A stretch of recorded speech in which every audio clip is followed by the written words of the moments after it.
Ladies and gentlemen, boys and girls in here, out there, around the world. I am your hostess, Professor Broke, and tonight I am going to play some Legend of Zelda because we've got to get this finished before the new. Ladies and gentlemen, boys and girls in here. Okay, we are having some feedback.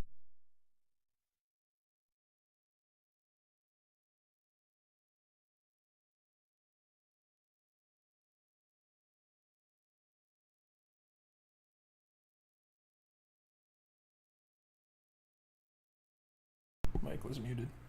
The mic was muted. Alright, you know what? That's it. I'm starting over. You ready? Yeah.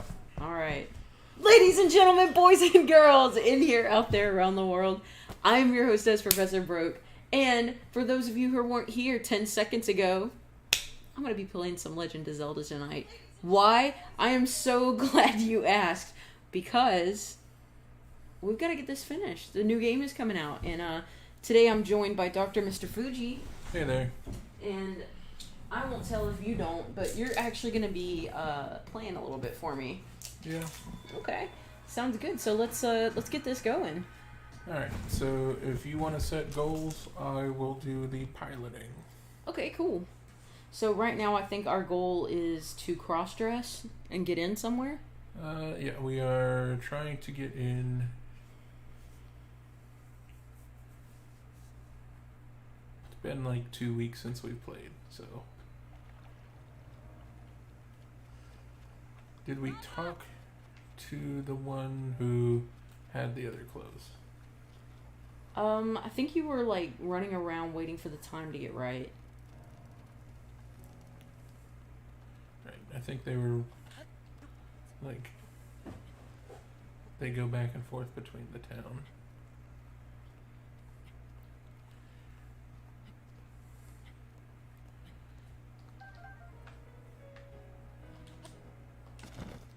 Alright, I'm gonna post these links in Discord. Christopher. Leave it. Hey, don't lick your butt on screen. That's rude. Okay, it has been a while since I've played. So, have you been playing anything else recently? Oh my god. I have been playing my usual haunts, Warzone,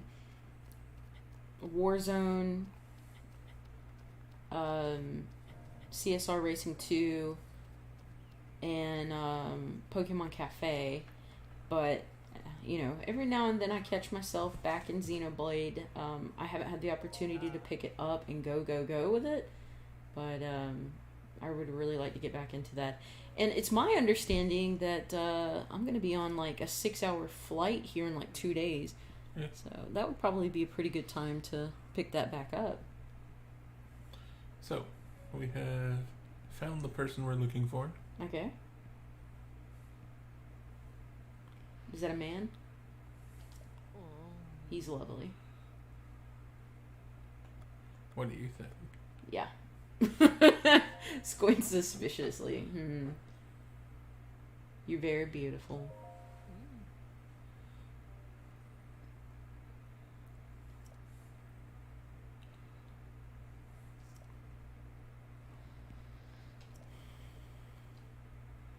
$600 for a set of clothes like that? What do you think? I mean, it's hideous, but it's going to get us into the castle, right?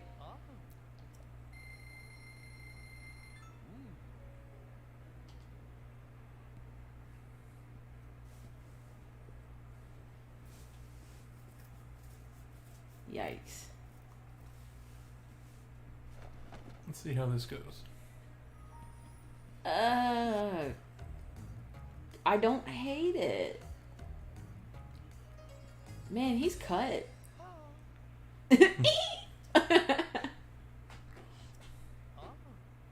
Aww.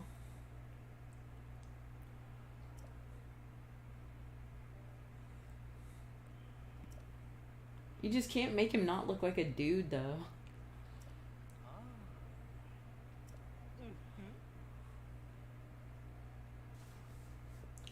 You notice as the wind blows there. Just a little bit of a 5 o'clock shadow there. Yeah, it's a beard. It'll be okay. If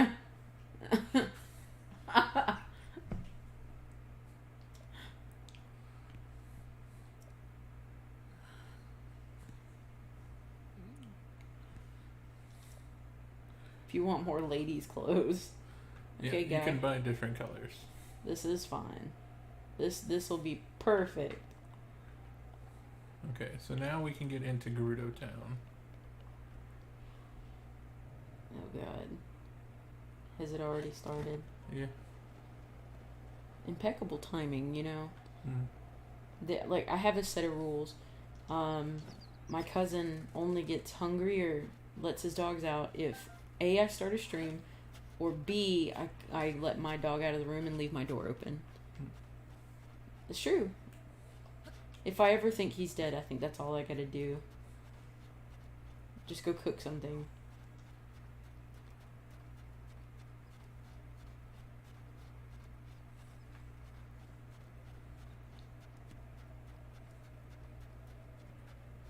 So let me get your opinion on something. Okay. We have a 9-hour layover in Portland. Yes. It is gonna be raining the entire time. Yeah. After that 9-hour layover in Portland, we're gonna have a 3-hour flight to Anchorage. Now, as you know, it's gonna be snowing. Well, at least it will have snowed. We'll be in very cold temperatures. And the last thing I want is to lose a toe at the beginning of this trip. So, do I wear the new boots I got and risk getting plantar fasciitis again? Or do I wear my shoes that I know are made for plantar fasciitis and just hope that they don't get wet?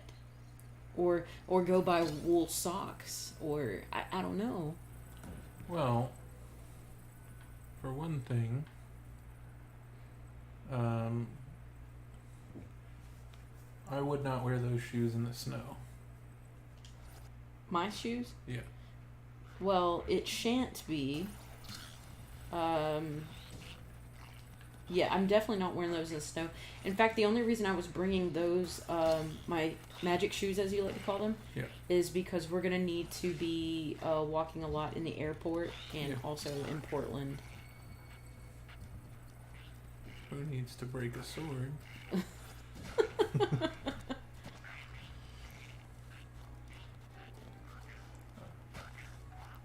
I don't know.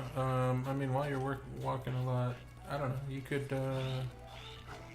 what's that, like Scotch guard the outside of the shoes? Would that be more or less expensive than buying wool socks? I honestly don't know. I haven't bought Scotch guard in a very long time. What kind of shoes do you plan to wear for this walking venture? Probably my most comfortable shoes. So then either we both need to buy wool socks or we need to invest in that Scotch guard, like you said. Mm.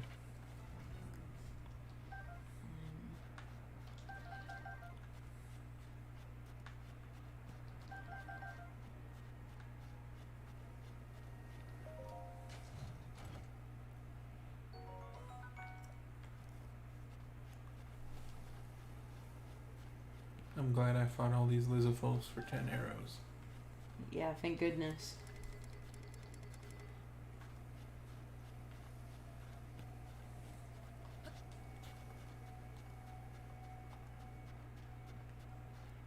Good news is that this clothing will protect us from heat, so we can do this stuff, and then we can go to the Goron area.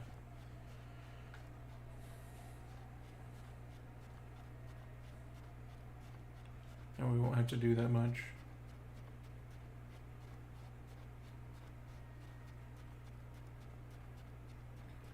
I ran all this way, and I forgot that we found the shrine right outside of town. Right. Yes. But So now I could've you're just committed. teleported. Yeah. Yeah, you're committed at this point. And that should solve that shrine anyway. Did you not already solve it? No, you can tell because it's orange. Oh. I was like, well, it looks blue. Yeah, it'll turn fully blue if you've solved the shrine. Gotcha.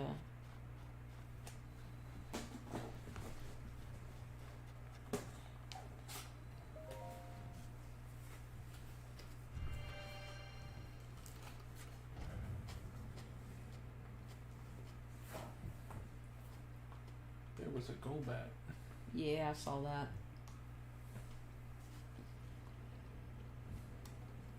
Alright, so what's the theme for this one? I don't remember. Oh, electricity, I think. Set foot in the shrine. Alright, offer this trial. The whole picture. Okay. Okay, so that's an electrical current.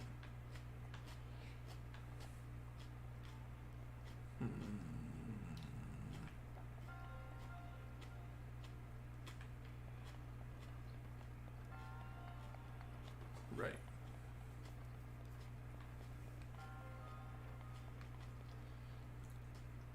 So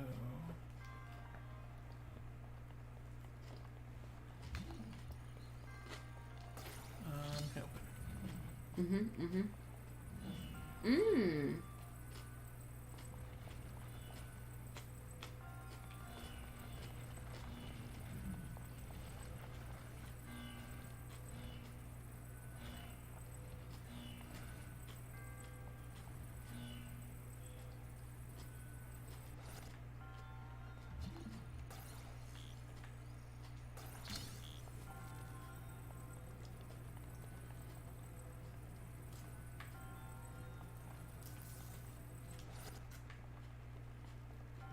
Is that a metal barrel? Yeah.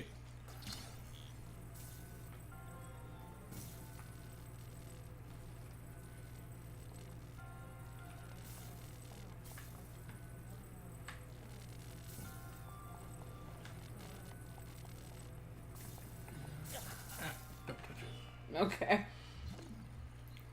I kind of accomplished what I was trying to do anyway. I was just trying to knock it over. Suppose I should just do this.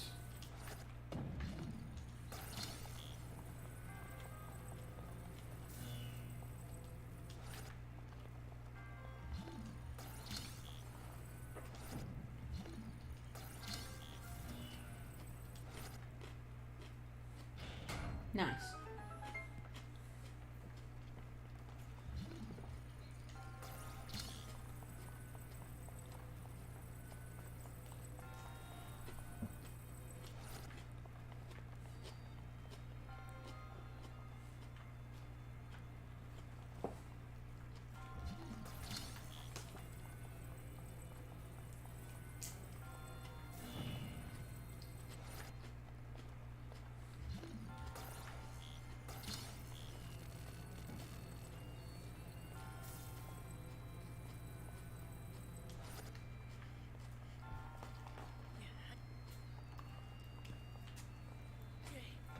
Dang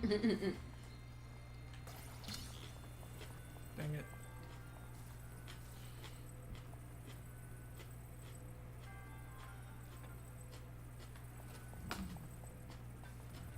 Okay.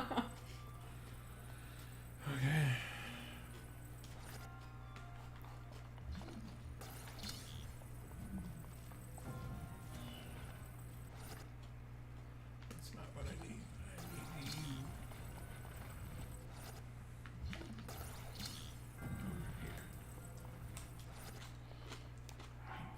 I should eat some food before I die.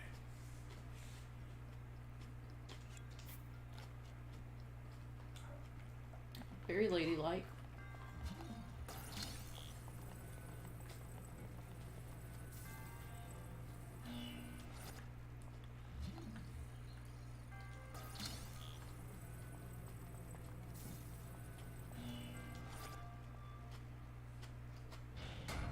Alright. Yum yum. How do you suppose that came to be? Like, at what point did. Nice. Cool. No. No. At what point did people just decide that women were supposed to be ladylike? I don't know. Let's see.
What are you trying to do?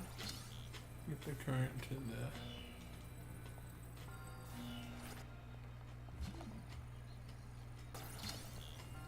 Over here.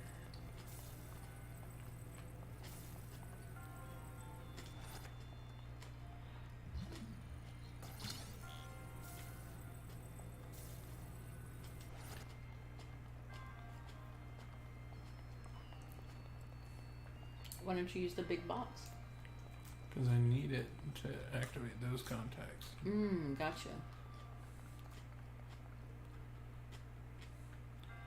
I imagine this will free some other stuff up though. Yeah.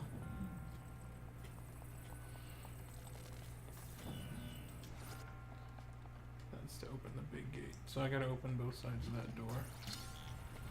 But in the meantime.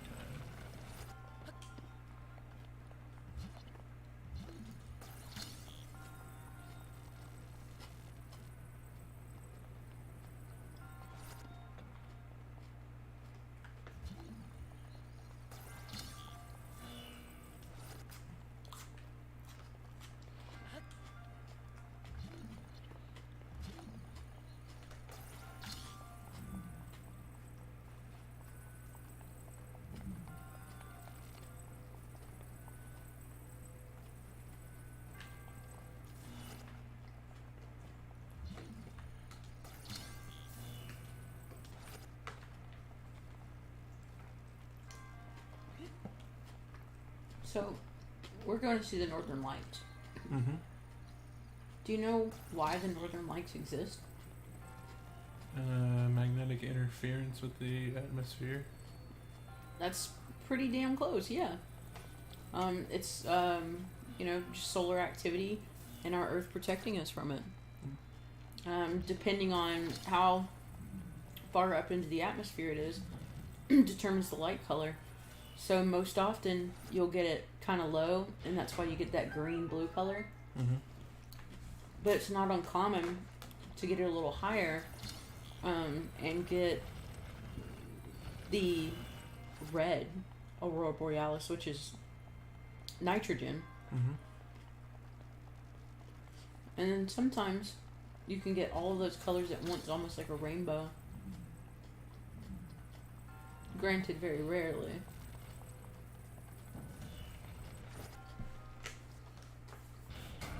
But I think we have a pretty good chance of seeing them. We just experienced a solar storm a few days ago. So what you're saying is the sun is trying to kill us. Yeah, actually constantly.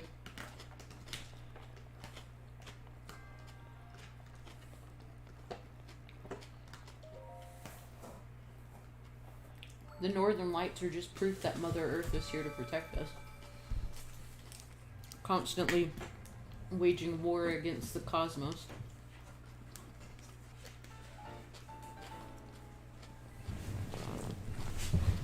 Alright, we got 10 of these orbs. We need to turn them in.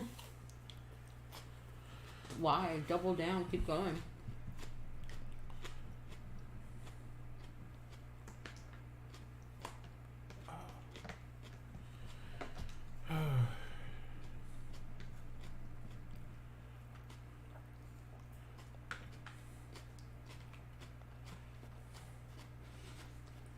Where do you have to go?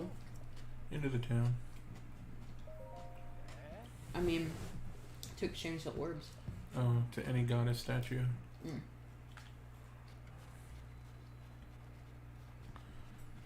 It's gonna be us trying to run in the snow. Ladies.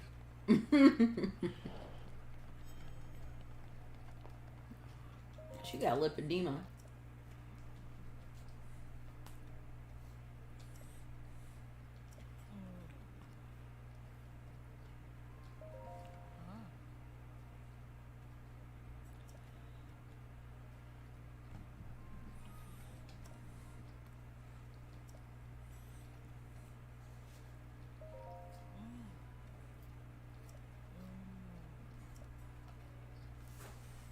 Is this the camel? Yep.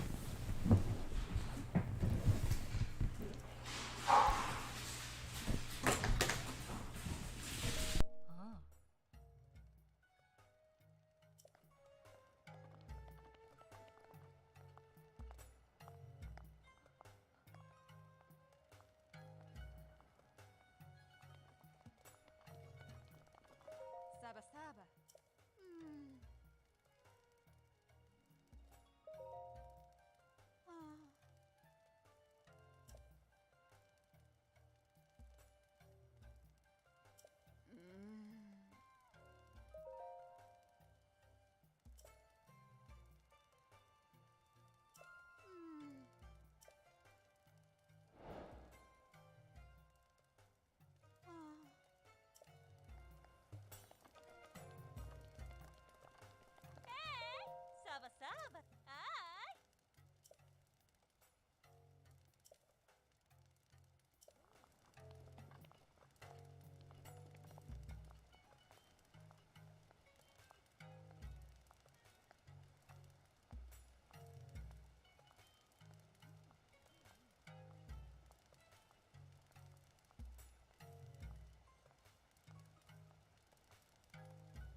Alright.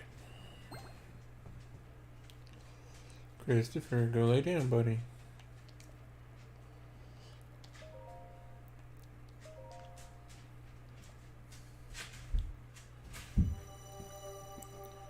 Should really just move the camera so you can see him. He gets too warm laying up there, I think.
Okay, let's see.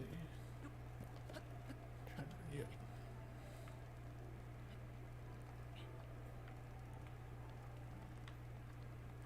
Wow. It's a statue. That's cool.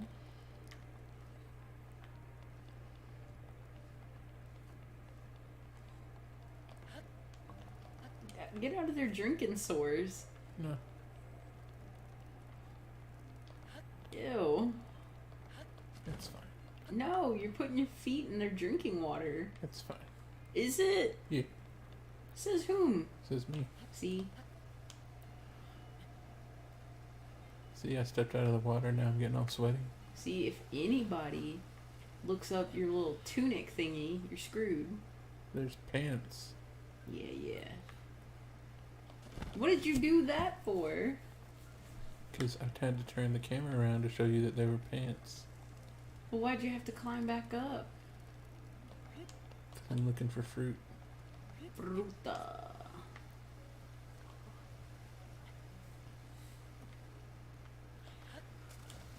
So, I'm almost considering, like, just wearing the boots, but putting an insert in them. Uh-huh. But that's two problems.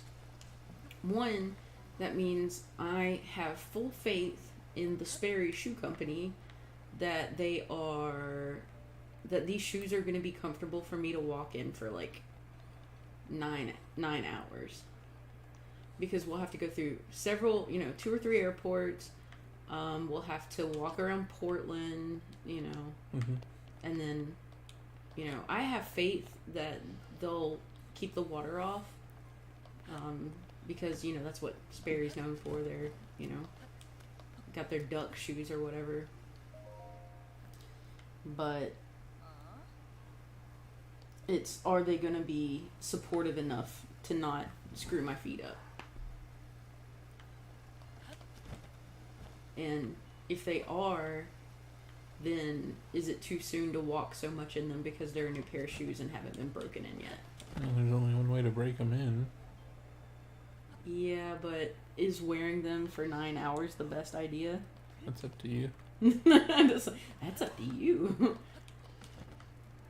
Maybe I should put them on and walk in them a little bit. Just kind of see.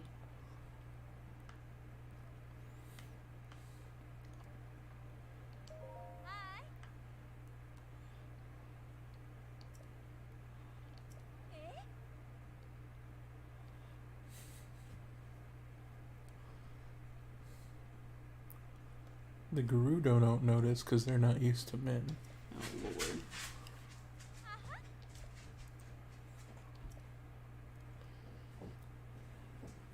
She thinks it's impressive that we can cross-dress. She thinks it's impressive that they haven't figured it out.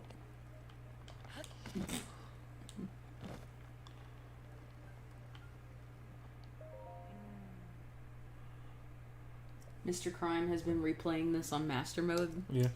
And he has done nothing but play this game. And it's kind of been overwhelming for me because I want to see the game, I want to play the game, but I don't want to spend the amount of time that he does on it. I mean, it's a solid game, and there's plenty to do. It's just overwhelming to think, like, as much effort and time as he puts into it, he's still not completed it. He told me that he's focusing on the shrines this playthrough, but holy crackers, you know? What was there, like 167? Something like that? I think it's like 120. 120? Could be wrong, though.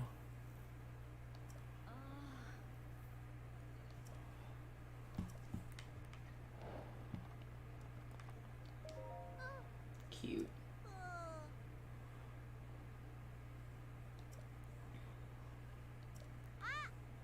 You know what I'm looking forward to? What's that? My Pikmin picking up new things across the United States. Because I play a game called Pikmin Bloom, which is essentially Pokemon Go, except you collect and grow Pikmin. And today's the start of the St. Patrick's Day event, so I'll get to complete a series of Pikmin that I previously did not get to complete. That's neat. Yeah, it is cool. If you're really lucky, you'll get a 4-leaf clover Pikmin, which is, like, you know, super rare. And I think I only got one last year. Has this game only been out a year? It hasn't been out that long, I don't know. It only recently came out.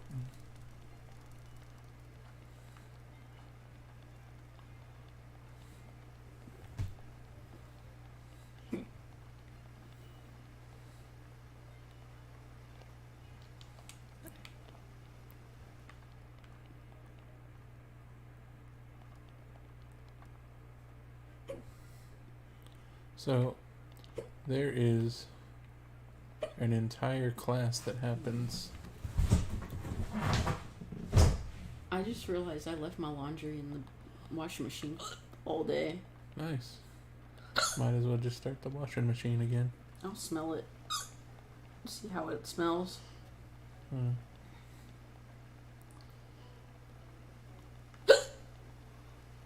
gotta hold your breath.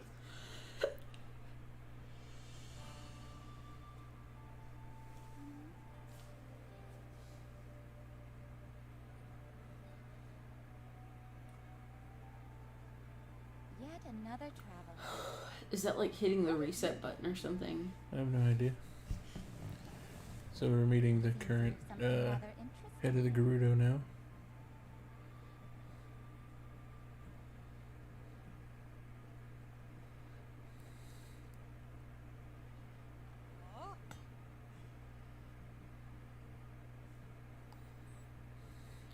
Alright, I'm about to go switch these clothes over real quick.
some sad news. Hmm.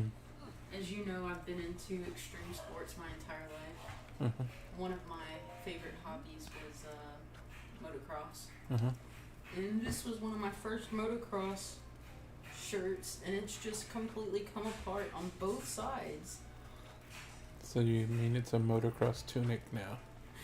Have you ever seen anything like that? Yeah. Like, it just comes apart on the same part on both sides. Like, what is up with that? Seams probably gave out. On both sides? Yeah.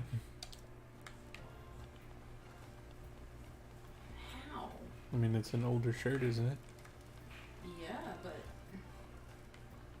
this crazy to me.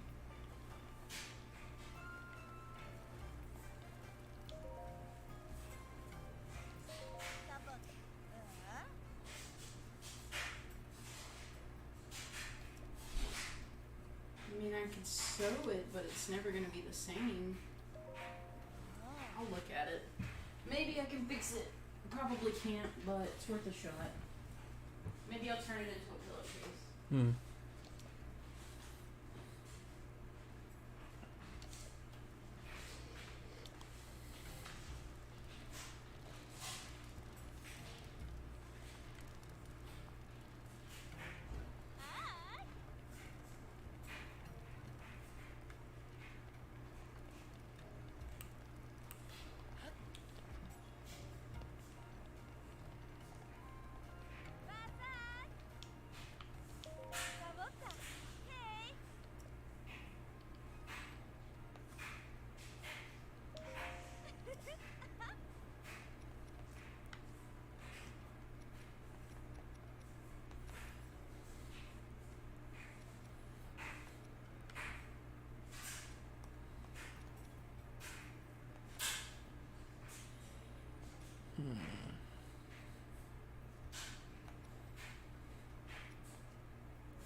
Yes, this is the building with the rumor.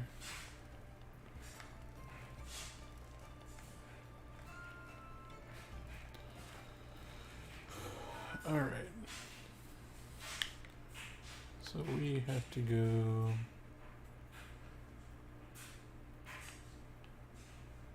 to there.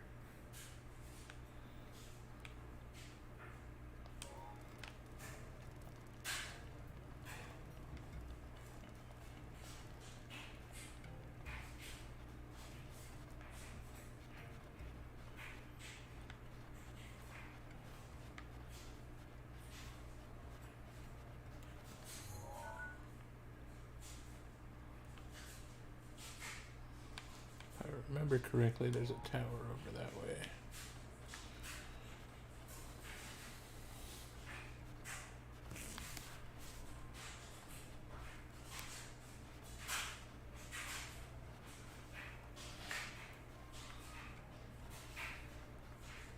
Oh, shrine of some sort.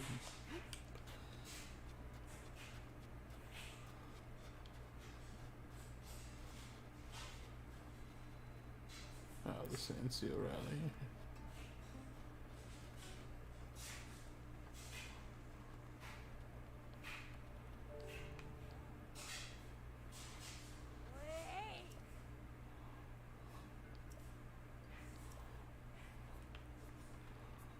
I think I remember now. You have to race sand seals, and then that opens the shrine.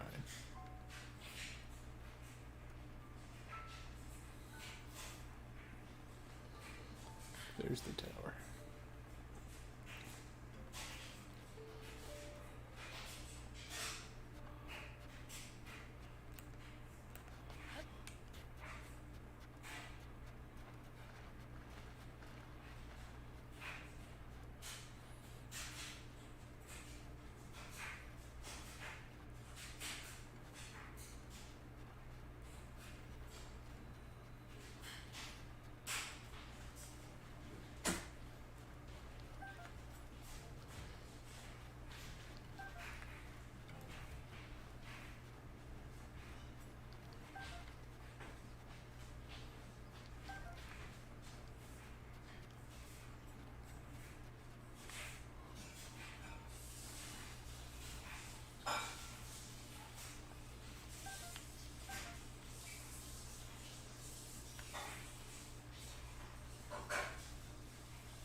if I remember correctly, those statues point to each other, and that's what leads you through some of the desert.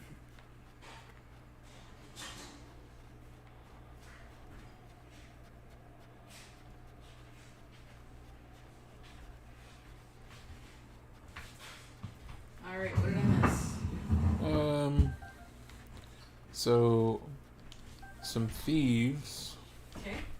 broke into the town and stole the heirloom of the Gerudo chief, which is the lightning helm, which is the only way to get close to the divine beast. How coincidental you just happen to be there.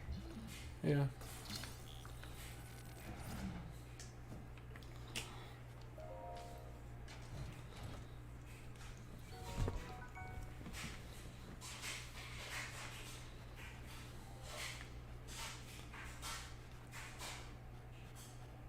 Okay, so we're gonna head this way.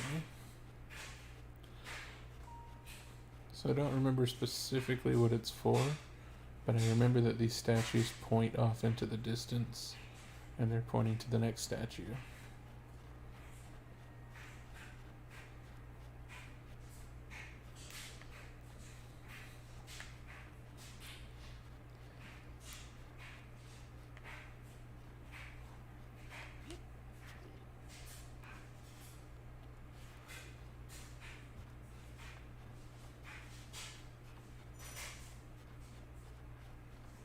I have a question.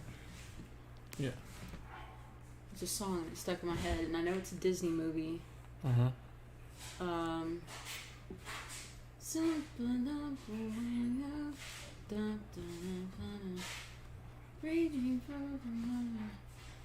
Yeah, it's Make a Man Out of You. There we go. I could not remember it for the life of me. Mr. I'll make a man out of you.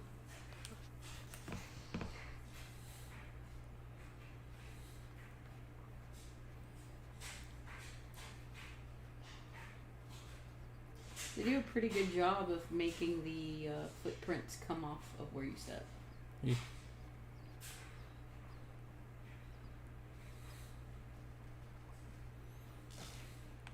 Rude. Or he's still sneaking.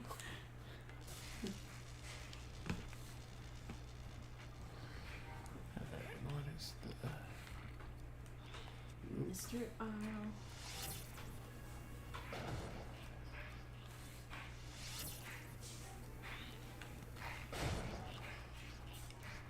Is it...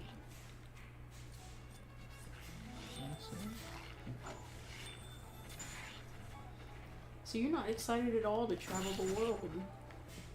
I mean... That's nothing like anything I've ever said ever. Okay, so let me rephrase that. Your give or take when it comes to seeing the rest of the world. There are experiences I would like to have, but I'm not a fan of the travel to get there. Okay, so the traveling does suck, yes, but the things, like, for me, Mm-hmm.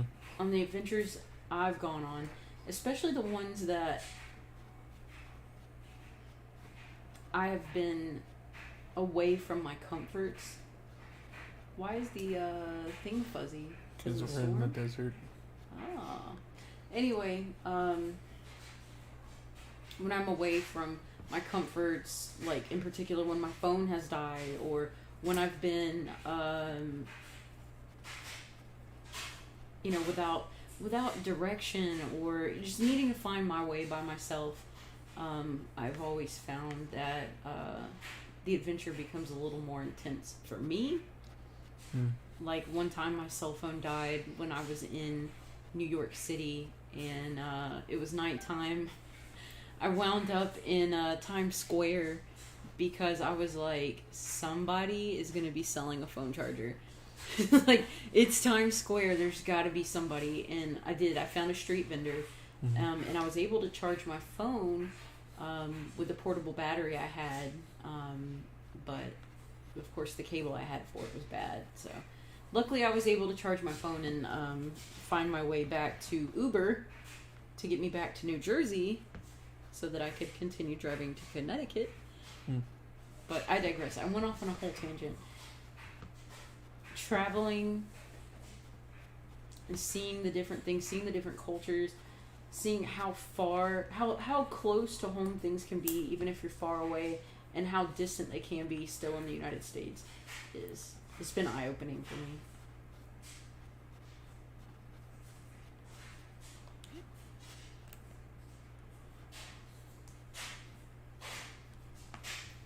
My hope is that you'll get out there and drink from that cup that makes you thirstier.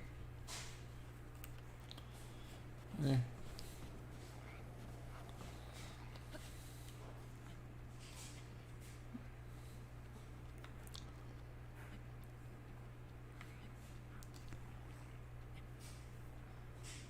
There's a Pidgeotto or a Pidgeot in the chat.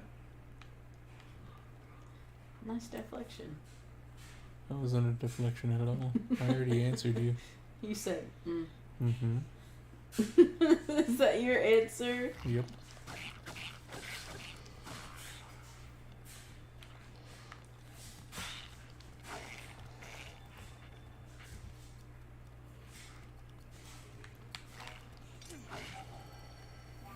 Oh boy. That guy hit me real hard.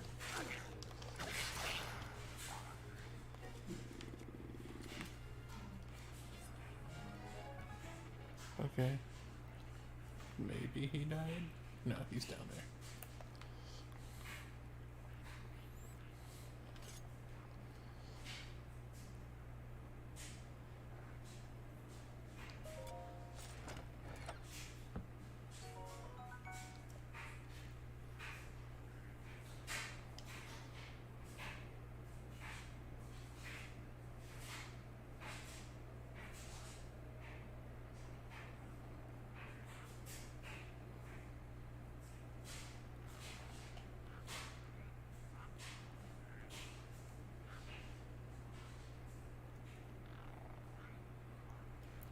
So did you know that if you get under Elizabeth's head, it can't see you?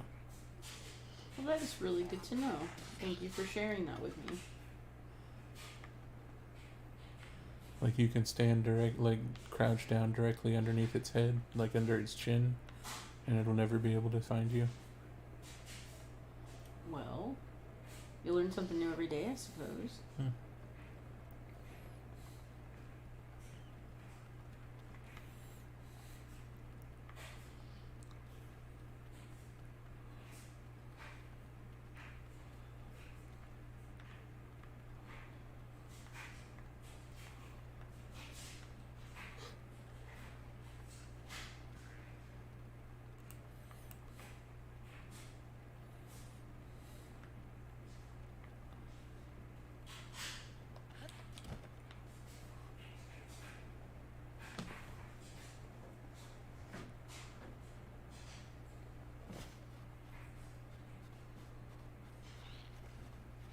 Rude.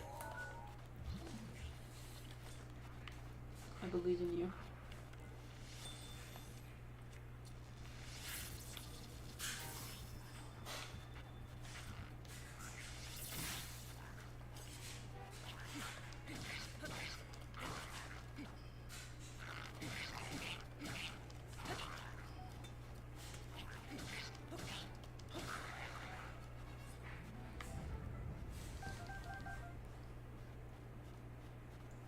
So what's your bucket list for travel?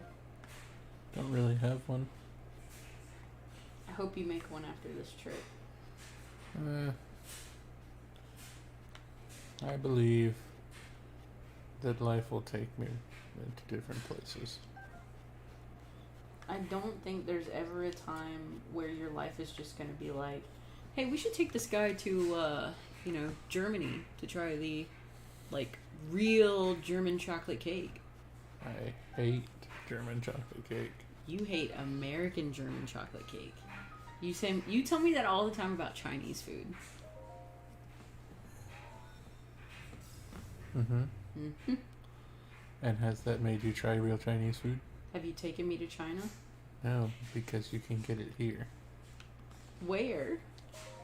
You've had real Chinese food. It's called dim sum. Okay, first of all, that's Hong Kong Bistro. Mm-hmm.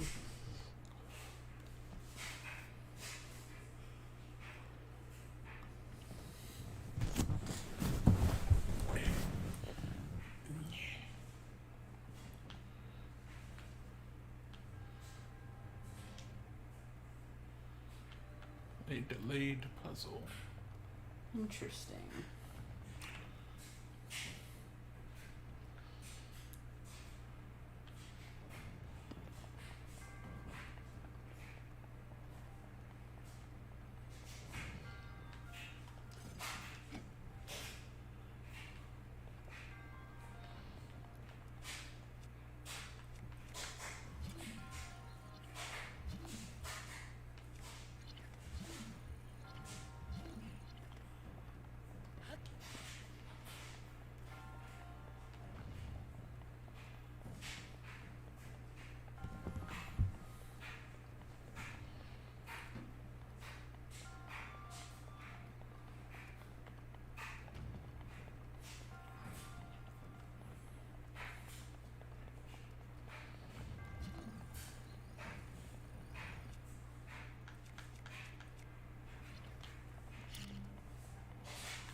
Can't remember how to activate that switch.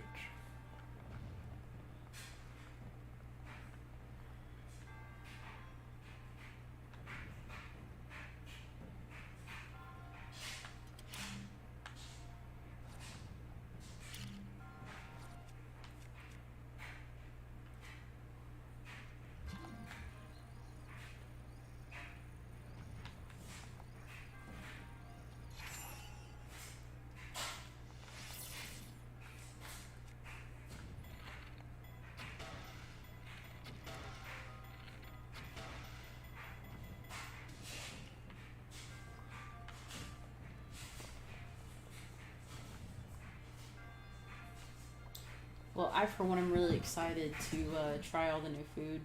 Mm-hmm. I was reading that if you go to Alaska, it is mandatory to try reindeer meat. Is it? Oh, apparently, it's really good.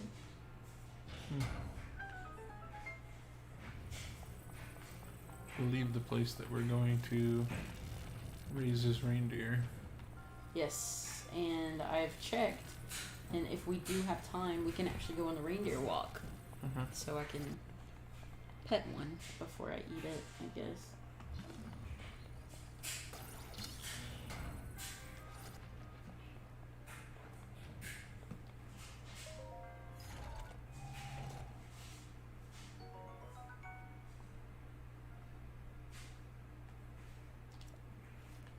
Nice.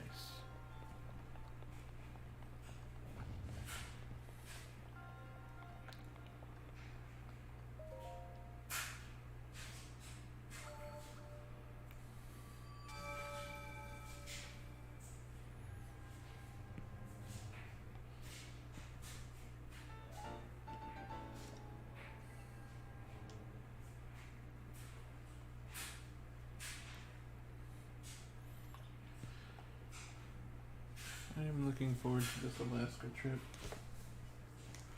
Though, for me, the big thing is how long it takes it to save up for a trip. Well, we spent a little more than we needed to going to the specific destination we did. But I don't feel guilty about it. We saved for a long time. And also, you know, being our first time going to Alaska, I think it'll be, you know, less sketchy that we don't have to drive. Mm.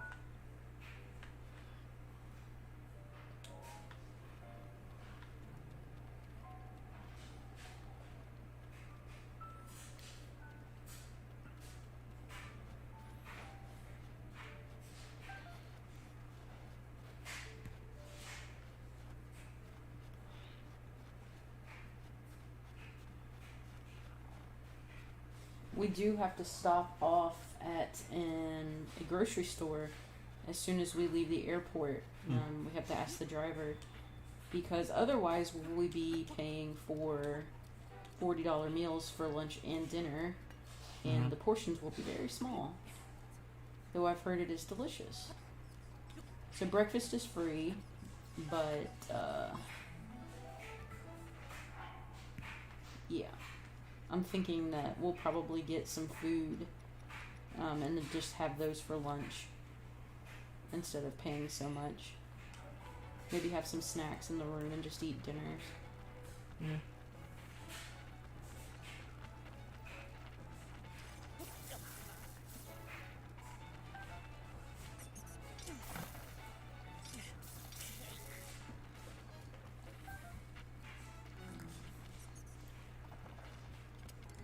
And we can also do that right before we leave for Portland, or for Anchorage, because the room I got us in Anchorage is has a microwave and a refrigerator. Yeah.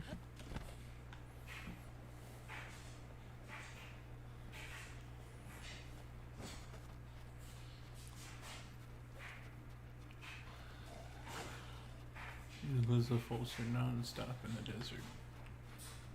What did you say? The Elizabeths are non-stop in the desert. Well, I know I didn't hear that right, but I'll take your word on it. Okay.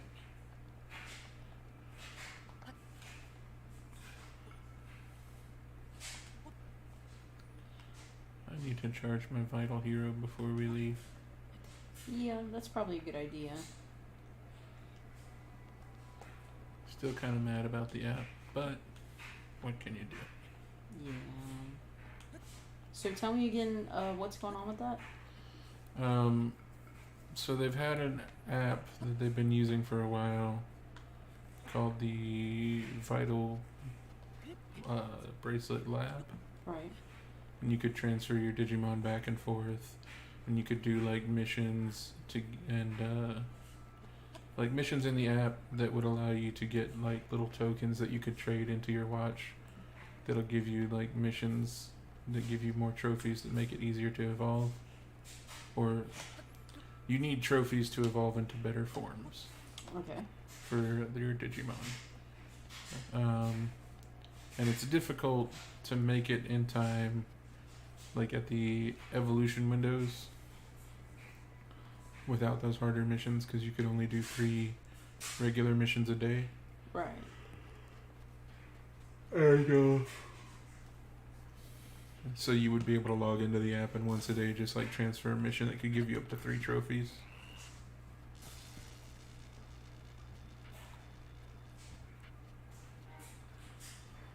But Is it skipping around on yours a bit? yeah, a little. Mine's skipping a lot.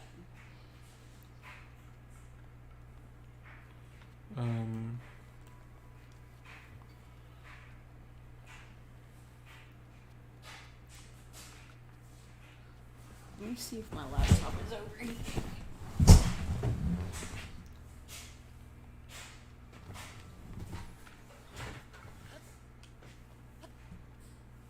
Why is it skipping so many frames? Mm-hmm. Are you on data? Mm-hmm. How bad is yours? When I jumped up, it was bad.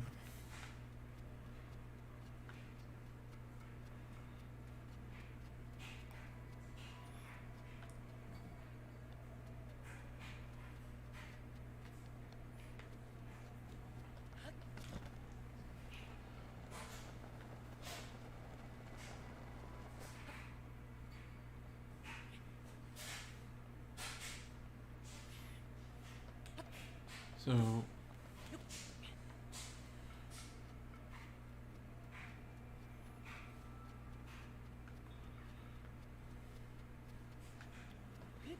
did we have a thing where like if you refresh it, it can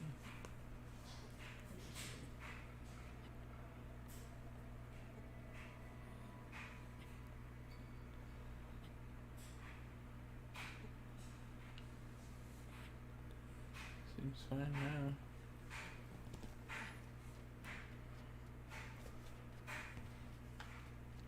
I guess it just went loopy for a minute. Mine started showing an ad in the corner. Yeah, mine too.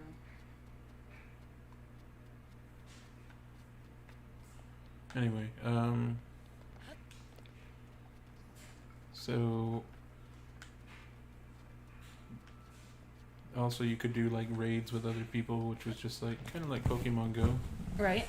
where you could like your Digimon would fight whatever the big raid boss was, and like other people online could contribute to beating the raid boss for a certain amount of time. It's actually exactly what I'm doing in Pokemon Bloom right now. Pikmin. Yeah, or Pikmin, Pokemon Bloom. Yes, Pikmin Bloom. But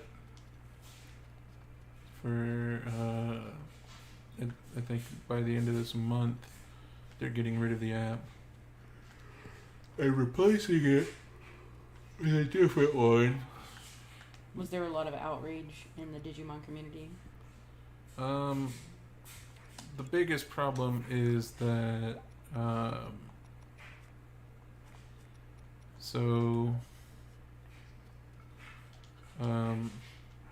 a lot of people Yeah. spent a lot of time because another function of the app was like recording all your Digimon and their Digivolutions, Right. which does not transfer over. Oh no. So the new app isn't going to have raids. It doesn't count your progress from the old app. It doesn't give you special missions to the Vital Hero or Why the would older they do Vital that? Bracelets. Because they want you to use the newer ones, like the newer watches. Because there are an upgrade and they use it, but they use a different system aside from the trophies. Right. And I did not. I thought I put this on. Well, let me tell you how Pokemon Cafe did it.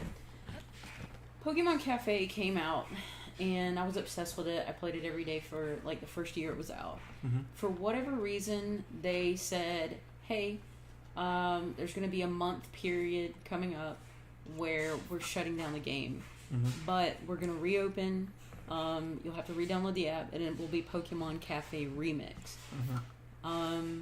And they didn't tell us what was going to happen with any of the Pokemon we had collected, any of the levels we had made with them.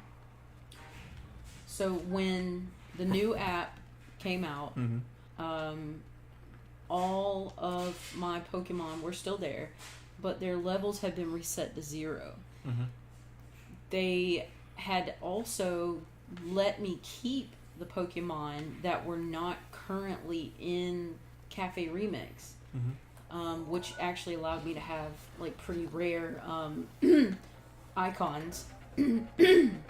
So what they did in order to make up to players like myself who had been day one players, they took all the experience Mm-hmm. from those Pokemon that they had reset to 0, and they gave it to us in the form of tarts and candies. And you use those tarts and candies to level up your Pokemon. Mm-hmm. So, whereas previously, in the previous game, we had worked, played games with them to level them up, Mm-hmm. but now they were just giving us candy as a replacement. I could see how that would be useful though, Right. because obviously you're gonna lose some Pokemon and you're gonna get newer ones that weren't in the older version, Right. and so it'll give you those resources to spend elsewhere. Right. So the difference is with the watch and the app. So the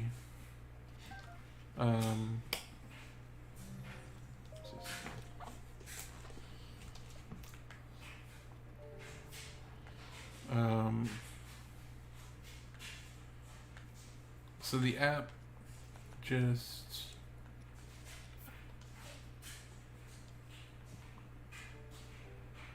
The app is free. There are no microtransactions, but every Digimon that you have is on a DIM card, which is a special little tiny USB type stick that you push into your watch to upload a new Digimon onto it. Okay. And that Digimon has a new evolutionary path. It's mostly the issue that even if you have your Digimon in storage and move them to your watch and then back to the new app from the old app, Right. it'll only count that first or that final evolution, so you'll basically have to raise a whole new Digimon. That's frustrating. Yeah. Now, the newer watches can still use the old cards, but the old cards... so the new watches added stats that the older Digimon don't have. So the newer cards have a specific couple stats. And like the older... So they added a lot of features to the newer watches. And that's cool. And like you can boost your Digimon stats by working out. Whereas before it was just you boosted the vital score so that your numbers would be high enough to like evolve in battle. But now you can actually like if you do crunches it gains a specific stat. If you do punches its power goes up. If you do jogging its defense goes up, stuff like that. How can it tell that you're actually doing crunches and not just moving the watch? It can't, but you're cheating yourself. I mean, you're buying a watch to work. Yeah, it's not like a super accurate pedometer. Hey, what's up, IDK? But We're going to Coachella. Sorry, go ahead. It's like not extremely accurate, but it's not designed to be like a replacement for a Fitbit. It's designed to, encourage you just to work out. Right. I got you. So did you feel that it did encourage you to work out when you had it? Yeah. The only thing I had, obviously, it's a Digimon toy, like baby's first Fitbit with rewards, So, Oh, you sending me a stretch? Oh, thank you. So, like, it didn't do what other things did, where it would, like, or what other things are capable of, where it would, like, track my, like,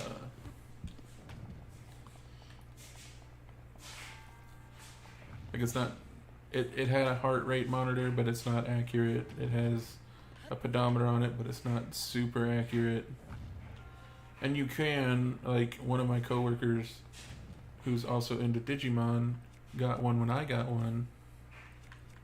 And she was like, oh, I just, like, do this.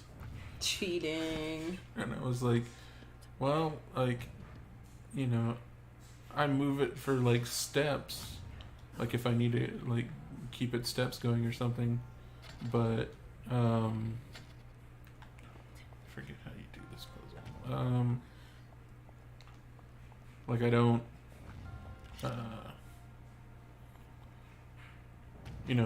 if it tells me to do crunches, I do crunches. Because I bought it to encourage me to do crunches.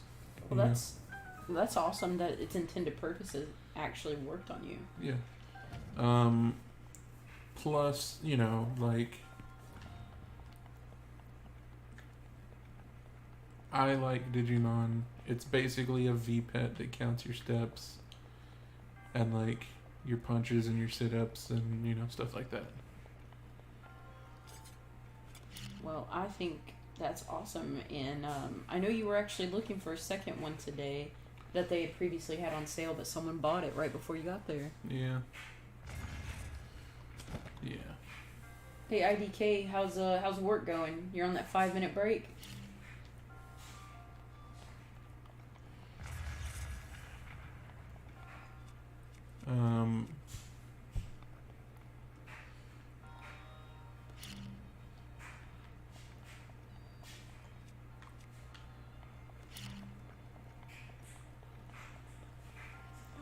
I am considering, like, I'm not sure if I want to wait, because I waited for this one, right? Right. Because it was out in Japan. Like, we basically got.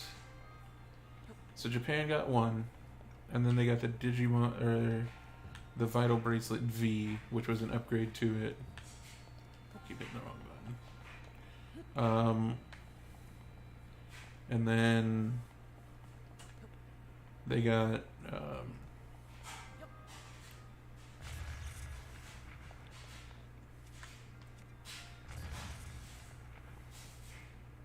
Then they got we got the Vital Hero, which is it's essentially the Vital Bracelet V with some tweaks.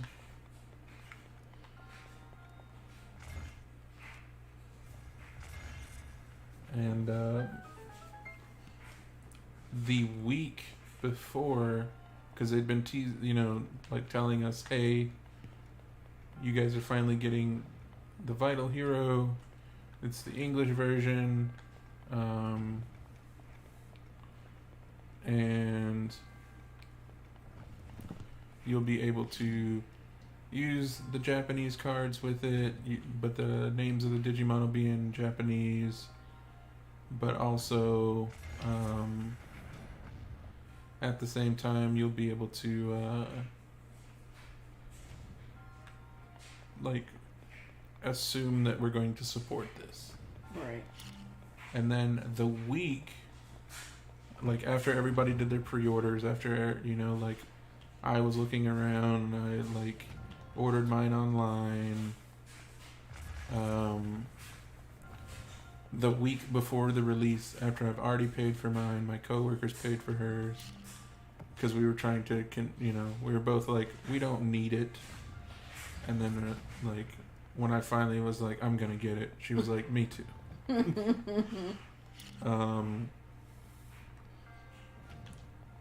Like, literally the week before the launch date, they announced a brand new, completely upgraded version was releasing in Japan.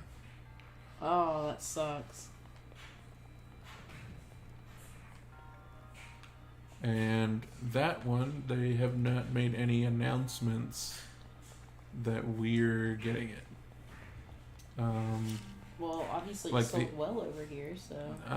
Well, that's the thing, is that it didn't. Oh.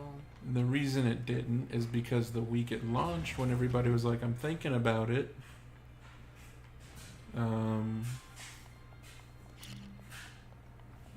they announced, right, like, so the people who did not pre-order it, the people who did not, like, go and buy it early on,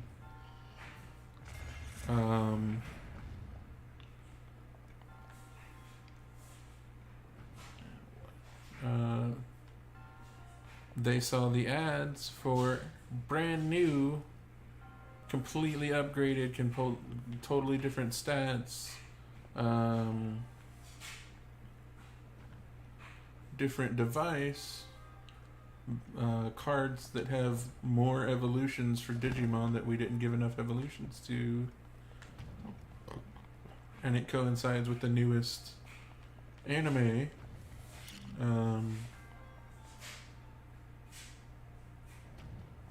Those people were like, well, then why would I buy this one? Right. And most of those people, for the same price, just went and got the Japanese version of the newer one. Oh. I mean, but they can't. You can use it. It's mostly icons. The only difference is that the names of the Digimon are in Japanese. Oh, okay.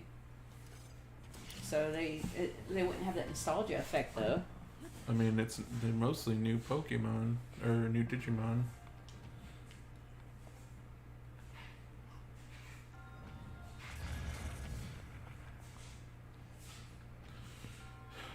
Okay. figure this out. Throw the ball.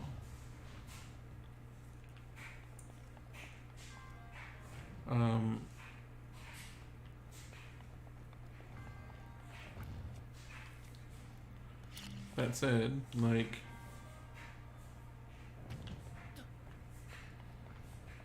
obviously, I love Digimon. Yeah. I do want the game, or I want the new watch, but I've already got the old one, and the new app that they've, God dang it, the new app that they're launching to replace the old one Right. has nothing but complaints because it's buggy. It's slow.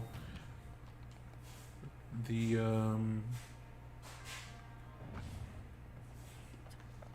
There's a Snorlax.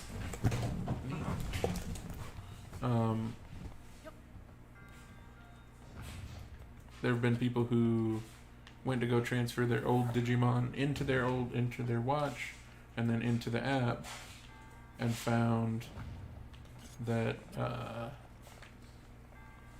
because the main servers are in Japan at Bandai HQ, that it timed out and they lost their Digimon. Oh my goodness. And there's no raids, there's no rewards for the older dim cards.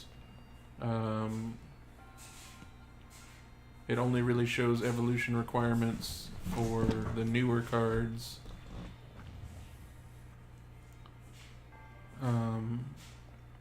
And while there is online battling, so you can like upload your Digimon to go fight,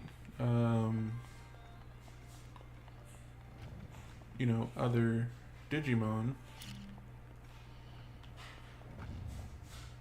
like other people's Digimon. Right. There's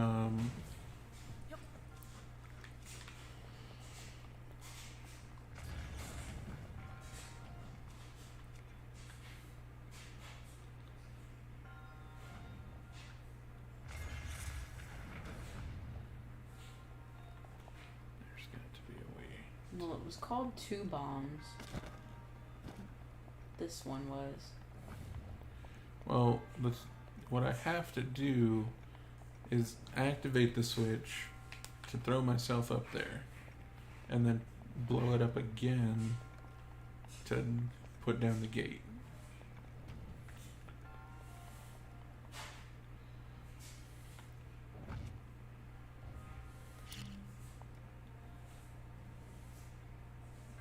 Hey, I caught the Snorlax. Nice.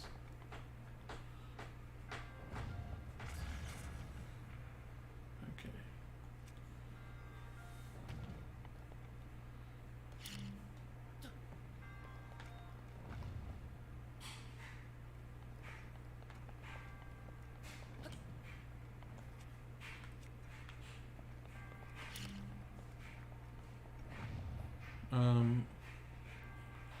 So a lot of people are not happy with the new app.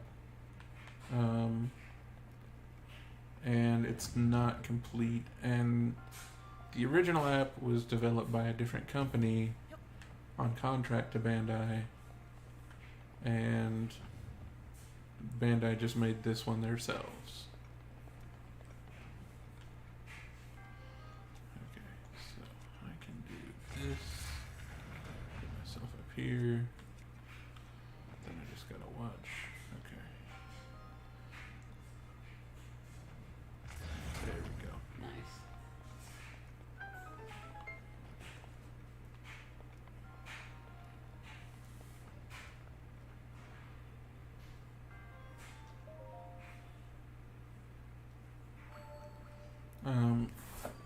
So like I want to get the new watch. I want to get the newer cards. And you can use the English cards on the Japanese device. But it's like, do I want to wait? Because I've seen in the UK that I've seen an announcement that they're planning to bring the BE, which is the new version, to the UK, Okay. which means they're going to release a fully English version of it. But there's no guarantee that they'd bring it over here, and I'd have to import it from the UK. And the biggest thing is I don't know when or if they're going to continue to update the app, because it's essentially like feature poor at the moment. It seems like they did y'all dirty a little bit with that app. Yeah, they want you to upgrade to the new app because they want you to use the new watch, like the newer watch. Which I don't have a problem with that necessarily, because obviously they're a company, they intend to make money, that's their whole deal. But, like, your app was working, your app was exciting, why not update that app, you know? Yeah.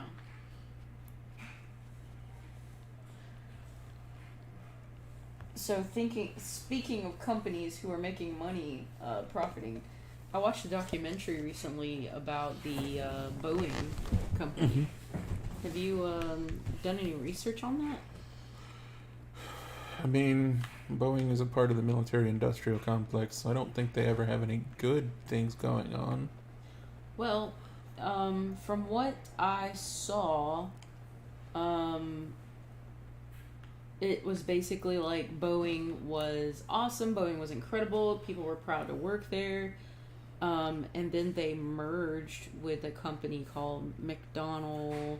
I can't remember. Mm-hmm. It's a two-part name. Yeah. So when Boeing merged with those two people, that company, they were more interested in profit than they were listening to the architects and listening to the people who, were like, hey, we need this, we need that. And they were like, no, you don't. And also, we're taking off inspectors. You have one inspector for the entire area. And so things were getting overlooked. And then all of a sudden, their planes start, falling out of the sky. Yeah. And they're like, no, pilots are just stupid. Yeah, I remember back when, I remember that. There was... Pilots kept reporting, like, this is a failure, this pin doesn't work, this... Yep. And then it turned out, like, they were like, okay, well, we've got investigators working on it. And then it's like, we hired our own people to investigate us. Yep. And what they basically said about the Boeing was there was a system, and it was a new system, same plane, same design, because they didn't have to retrain pilots if they didn't change anything. Yeah. So that was part of the reason that they believed that their planes kept selling so well, is because the cost of training was one of the most expensive parts. So they added something to the plane called MCAS. And what MCAS did was basically override the pilot if it felt that the nose was tipping, or I can't remember the entire logic there, but there was one single sensor that did that, and if that sensor was damaged, faulty, anything like that, this is not gonna work out. You can't eat a stamina thing? I don't have any. Oh my god. Found the bottom. Okay. Well, maybe you should make some stamina. Yeah. Anyway, the company was basically like, all the pilots were like, what the hell is that? We've never heard of MCAS. Yeah. And they were like, oh, it's because we didn't train you on it. And they were like, what? They were like, yeah, we didn't tell you about it because it's not relevant. And they were like, what? And the planes were falling out of the sky because of it. So, oversight. I think Boeing, they had a quote It was like a little saying, it was a phrase that went, if it's not Boeing, I'm not going. And personally, I've flown a lot. I've gone many places. And many of those, the vast majority of those have been Boeing. So, you know, I would say that I definitely trust that company, but, you know, after hearing the way it's being run, you know, it's pretty bad when the previous presidency was like, hey, ground them. Put them on the ground. They're done.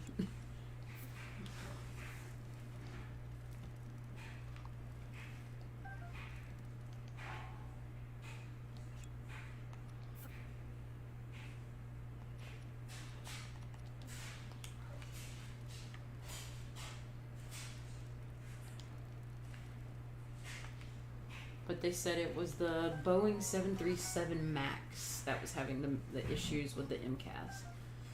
Yeah. Alright, well that didn't work out.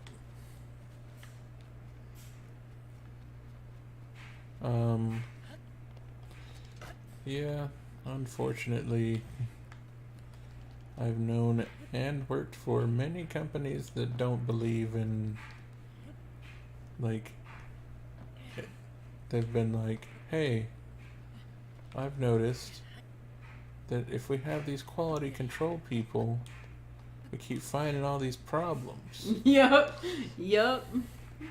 And they were like, well, get rid of them.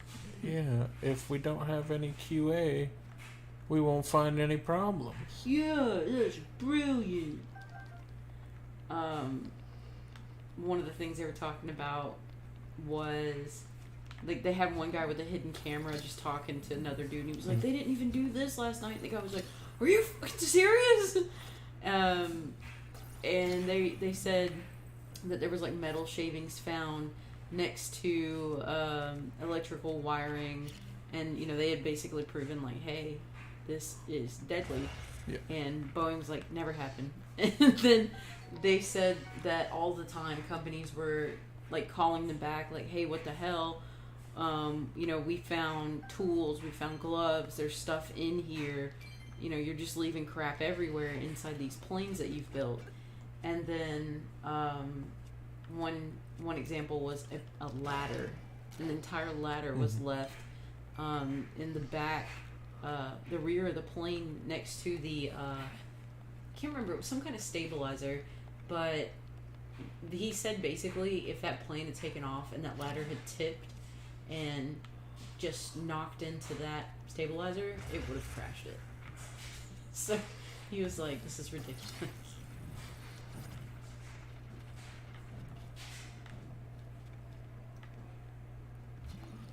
Yeah.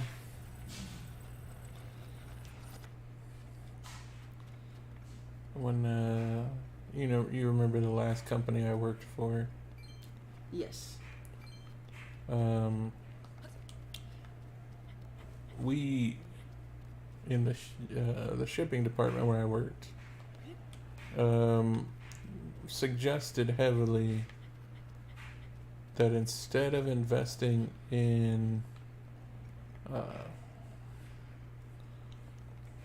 like a bunch of people who like didn't actually get anything done and putting in a bunch of overtime, why don't we hire some QA people so that the stuff that does make it out the door isn't going to come back and have to be worked over again, Exactly. forcing us to do overtime. And they were like, we haven't needed that for our entire company's existence. Why would we need it now? Like, I give you one damn guess. And then they're like, I don't know why we can't make any money. Where's your money?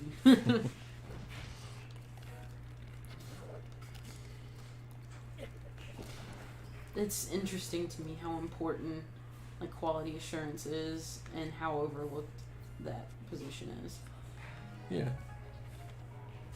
I mean, any company, any modern company that has grown to the point where its reputation actually matters will heavily invest in that, because their company reputation is just as important as their profits. I just have to wonder, like, at what point did the Boeing CEOs look at themselves and say, hey, we screwed up? Or have they? The documentary really didn't go past the point where the planes were ungrounded, and it actually didn't state if they were, like, safe to fly. I mean,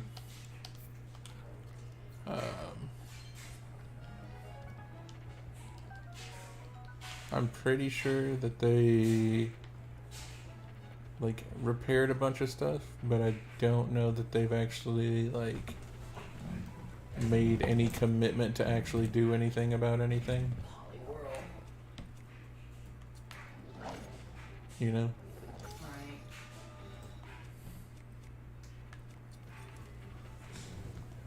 I just hope that whatever was wrong with the MCAS, because I feel like we would have heard if there were more planes going down. Because they were saying, like, in a simulation there would have been X amount of planes just dropping out of the sky every year with this MCAS system glitching the way it was. Malfunctioning, rather. Yeah. I don't remember what happened other than there was a lot of fines. Yeah, there were fines. They said that the Boeing ended up paying it was something billions of, like, a couple $1 billion to the families, or God, I wish I don't want to tell you a lie. All I remember is, like, the very end of the documentary, they were like, this is what they did in order to avoid being sued. And it was just they forked out a bunch of money. Yeah.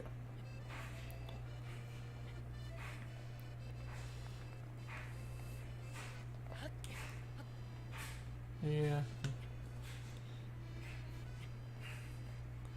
I won't necessarily say I'm proud to work at the company I work at now, but I will say that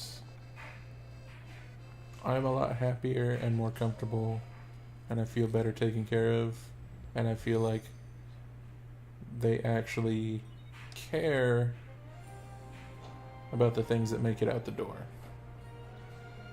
I've known you for, half a decade now, and just the change I've seen, like, in your attitude and how much easier it is for you to get going on certain days. Just, having a better job it's been really nice to see. With my last job,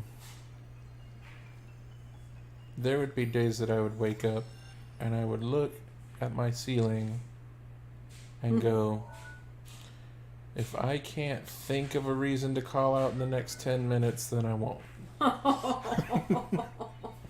Oh, that's awful.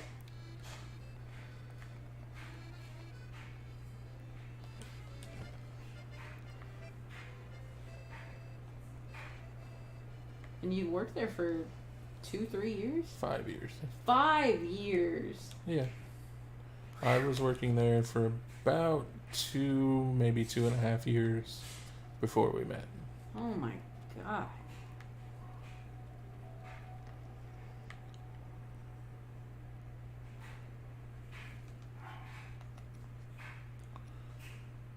I've known you for so long, and my memory is so bad. It's just strange for me to think about, like, when I first met you and was learning about your career, and just imagining, like, wow, this is what he does.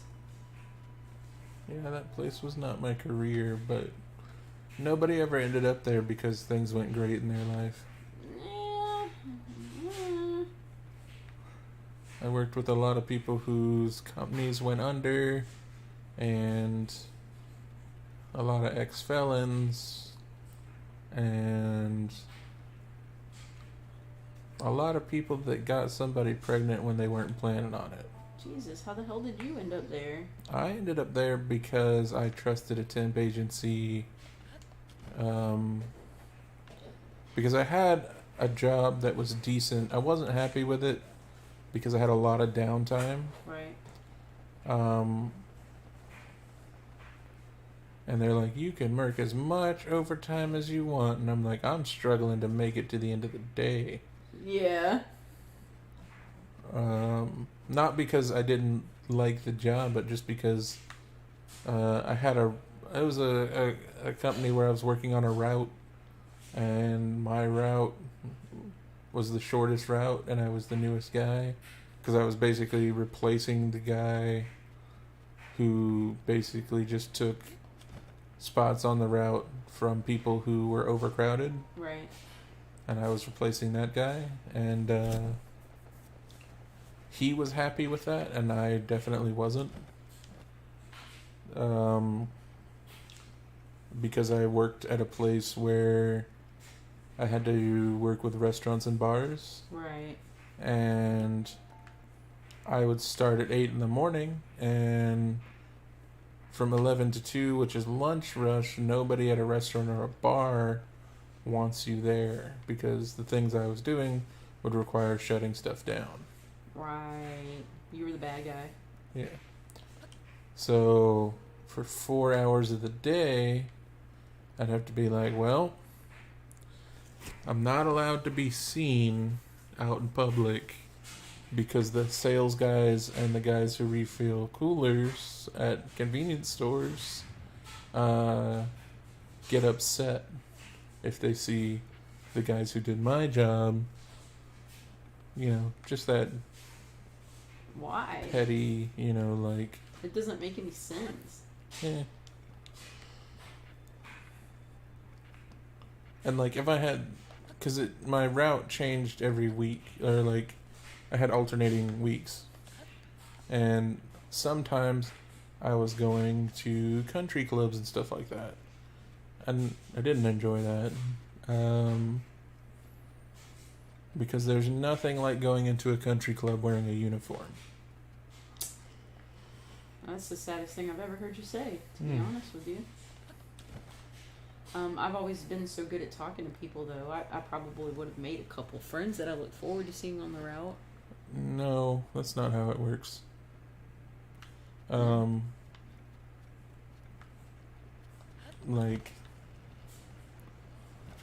no, that's not. You're like, no, you're stupid. No, I'm trying not to give too many details about the job. Yeah. And the people I interacted with weren't always the same people every time. Some places it was, but most places it wasn't.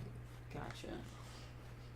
And again, going into a country club wearing a uniform, especially a different uniform than the people who work there, you're a scrub. You don't count. You get looked at a certain way.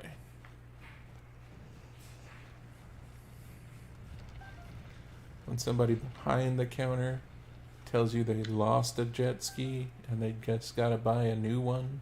What? Like they just lost it in the ocean. What? And you're like, yeah, I understand. You're not like the rest of these guys. You lost your jet ski. If I had the money to own a jet ski and I lost it, I would have drowned trying to get it back. I mean, I almost drowned trying to get my foam surfboard back one time. Yeah. I almost drowned trying to save someone else's kayak. Yeah.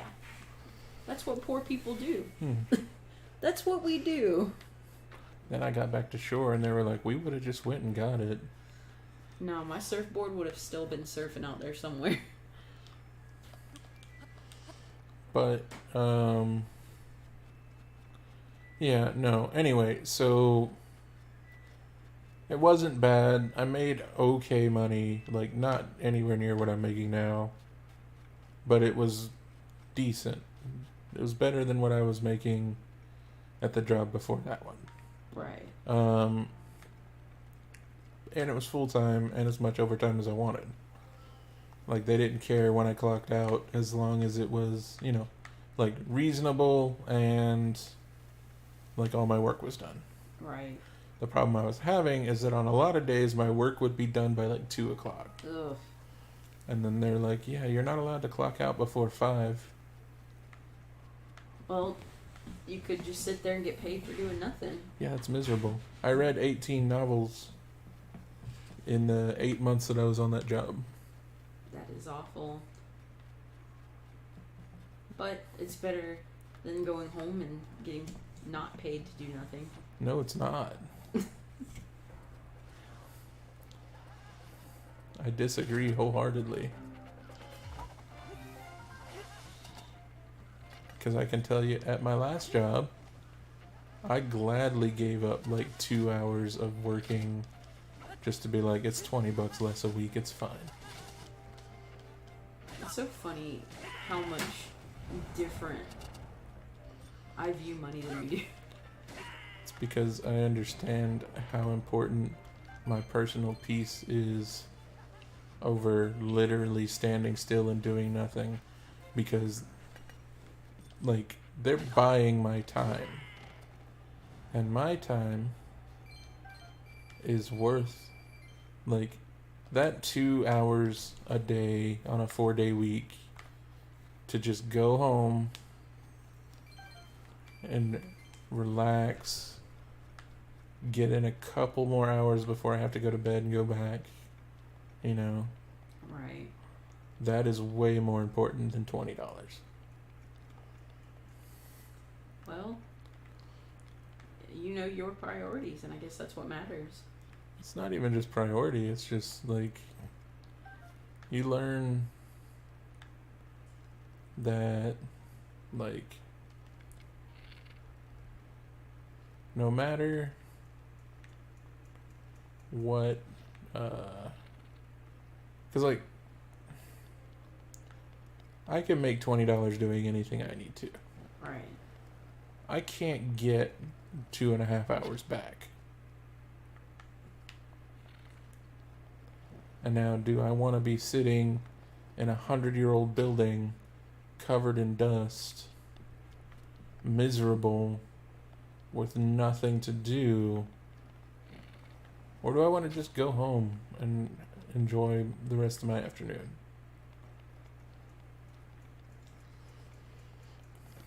I don't know. I mean, for me, honestly, like, I don't know. Like, in my situations where I've had the opportunity to do nothing for money, I have definitely done nothing for money. Right. But I think that also comes from the fact that you didn't always have this steady paycheck. Right. Like, for me, it was, I'm getting paid. My bills are paid. Right. And, like, this is also a place where I worked 10 hours a day and got a 15-minute break and a 30-minute break. Whereas now, I work 12 hours a day, but I get an hour break and 2 half-hour breaks. That's awesome. Still not a huge fan of the 12-hour thing, but at least, one, I do, like, I don't do one thing for more than 6 hours at a time for ergonomic reasons. Right. That's company policy. So I have to be doing a different task. So I'm not just sitting there for 12 hours doing the exact same thing. They pay me well. Mm-hmm. They give me good benefits. I'm not going to say that I don't want to be paid more, but... Everybody does.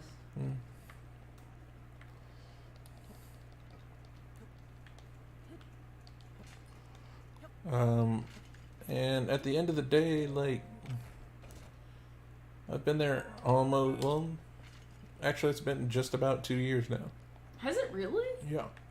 Because February was my first, like, when I got hired. February 2 years ago. Oh my god. Because if I hadn't been permanently hired by the end of February, my contract would have been up.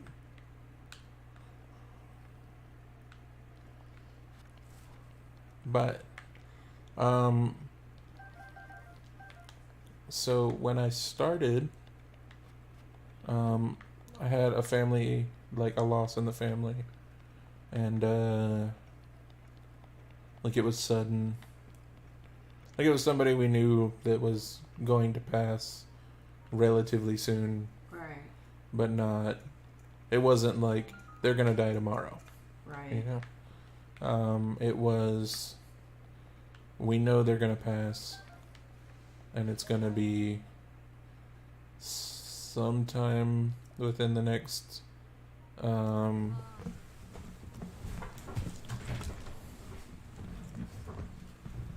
like year or two.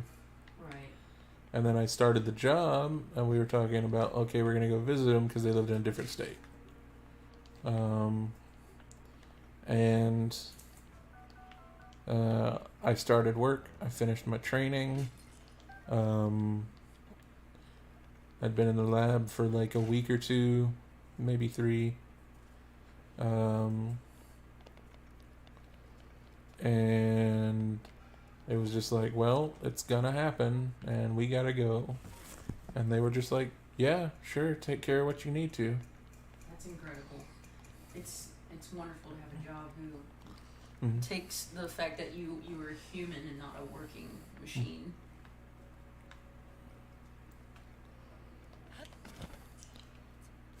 At the end of the day, they care more about, like, they are the first company I've worked for that truly gets that, like, people don't like work, but if you treat them as human and you treat them well and you try and keep them happy, then you're gonna get productive workers. Right. Instead of, like, if you have miserable workers, they're not gonna stay around, they're not gonna be productive. Exactly. They're gonna do the bare minimum. Yeah. They're gonna do just enough not to get fired. Which I can tell you because that's the majority of the jobs I've ever had. Well, what are they calling it now? Quiet quitting or something? Where it's like, oh no, I'm not gonna do beyond what you pay me to do, and that counts as quitting. Well, the quiet quitting thing is like, you've stopped meeting my needs as an employer, so I'm going to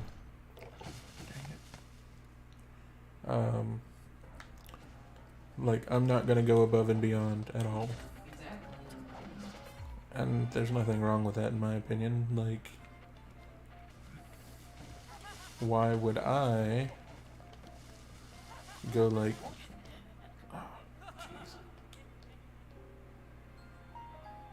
why would I break my neck, like, and spend every ounce of energy I have for you if you're not, investing in me? Right. I mean,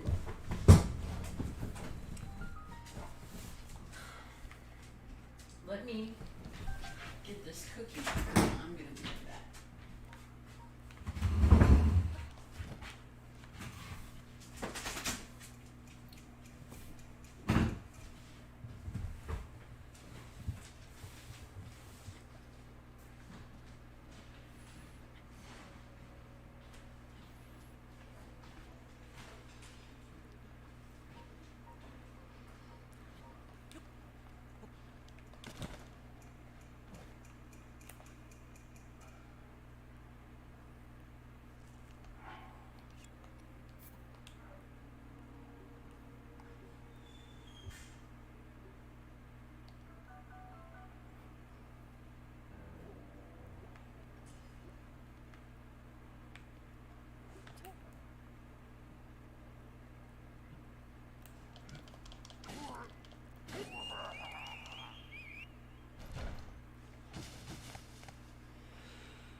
This does nothing.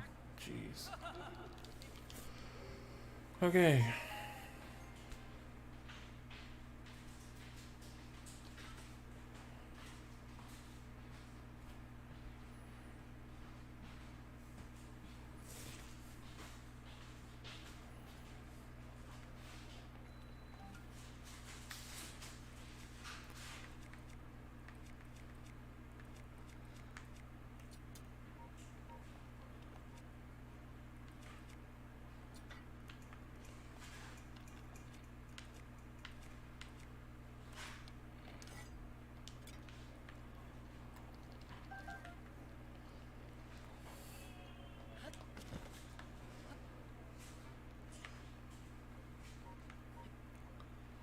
Alright. It isn't 100% possible to stealth through here. What do you say? Just talking to myself. Why don't we have... You know what? Okay. Wait.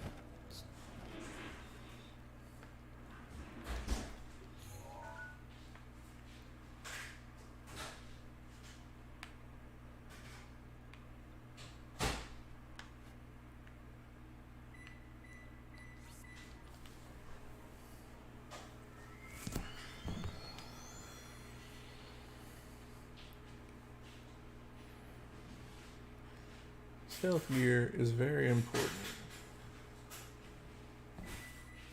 for stealthing.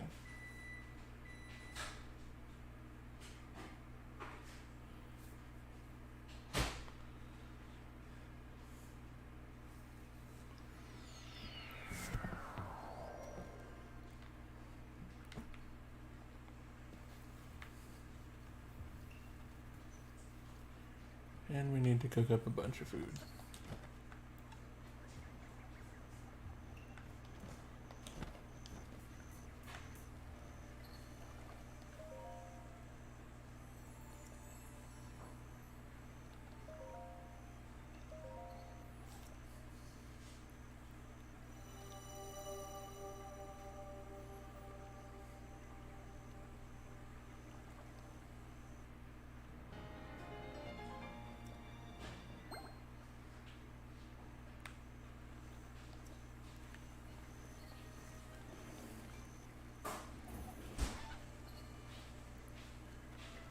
That's the inn. It's the item store.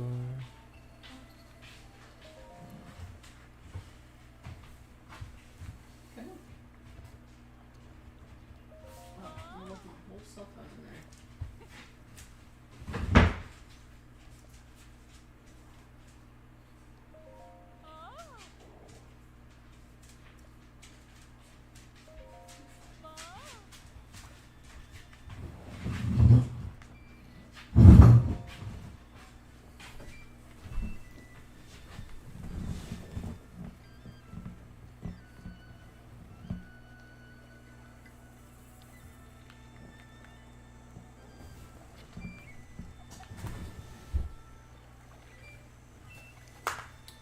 Okay.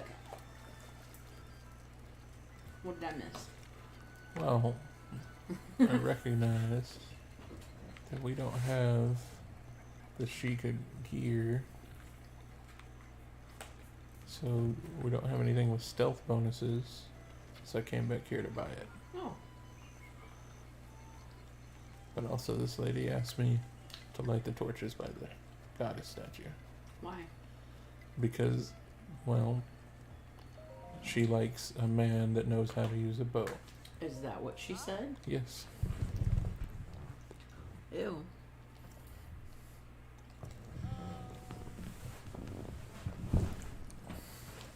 She's a lonely, separated woman. Who are Link's parents? In this game, I think his dad was a royal guard. So they just change their mind all the time and you're supposed to accept it? No. Every Link is different.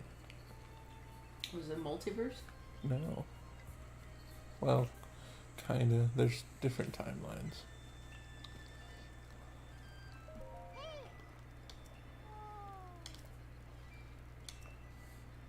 Swift carrot, rock salt, and fresh milk.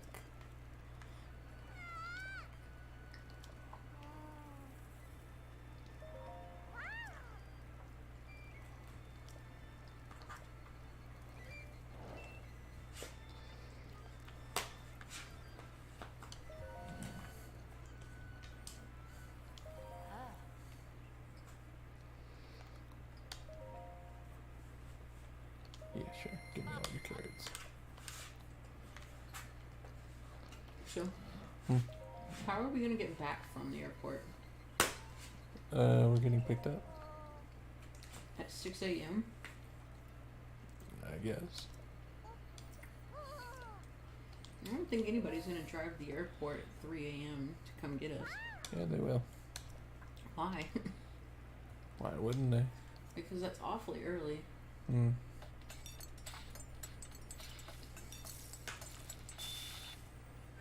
Honestly,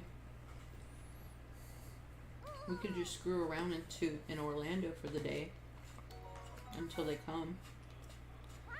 Uh-huh. What? It sounds like money. Yeah.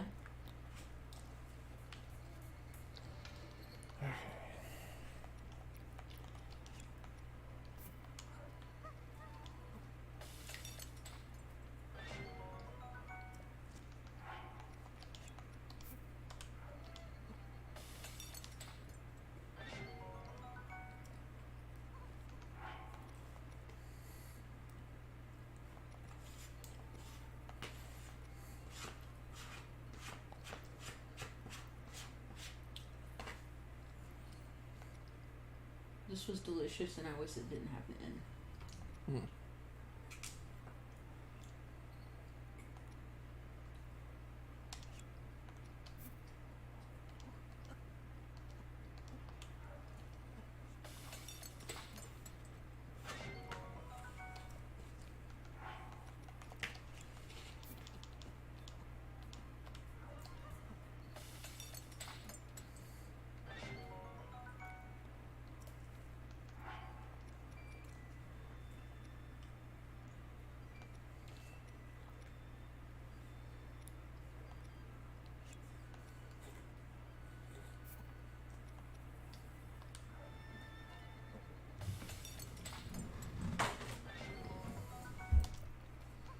Do, do, do, do, do.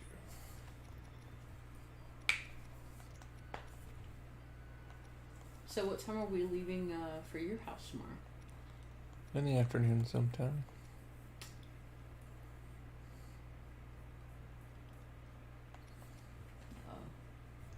Hmm. So it says 3.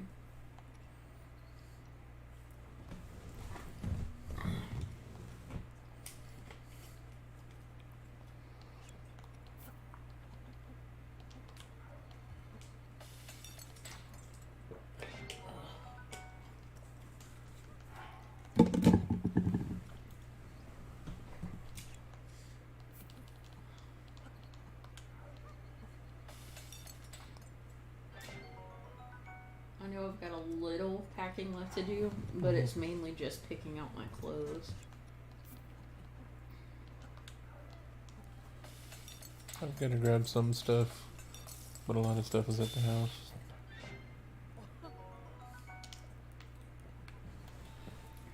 Okay.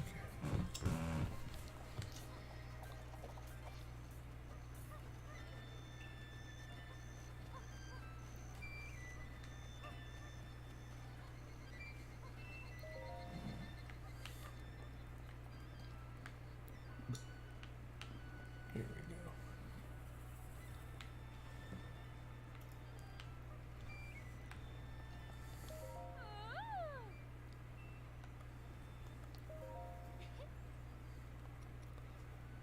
We're gonna have to sell some gems off.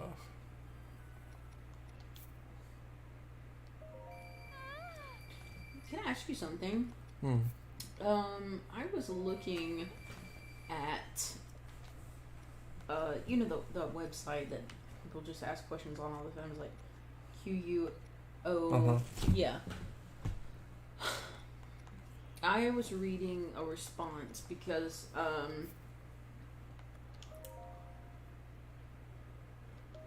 I was reading up on the Northern Lights, Uh-huh. trying to get a big understanding, trying to hype myself up, and you know, just have realistic expectations and stuff like that. Mm-hmm. And I came across a question on that page, and it said something like, "Is it worth it, or does it have sound, or something to that extent?" And someone answered, gave a big, massive, intelligent, great answer. Mm-hmm. And toward the end, they said, but I'm an AI whose purpose is to answer questions to the best of my ability. I can't tell you about feelings, just what others have said. And I was like, what the do they actually have those, or is that somebody screwing with me? That is absolutely somebody screwing with you. Holy shit. Because, well, I took a second look at that and I was like, no way. No way. I mean, there are... Well, first of all, the most important thing to recognize is that algorithms are not actually AI. Okay. Algorithms are just things that look for certain groupings and learn to group them together more efficiently. Right. And that's not really learning so much as identifying yes or no variables. Well, one of the most prominent thing about human beings, like the reason we see faces and toast and stuff like that, we look for patterns. That's not what I mean. I mean, like, literally, what most people call AI is an algorithm that learns.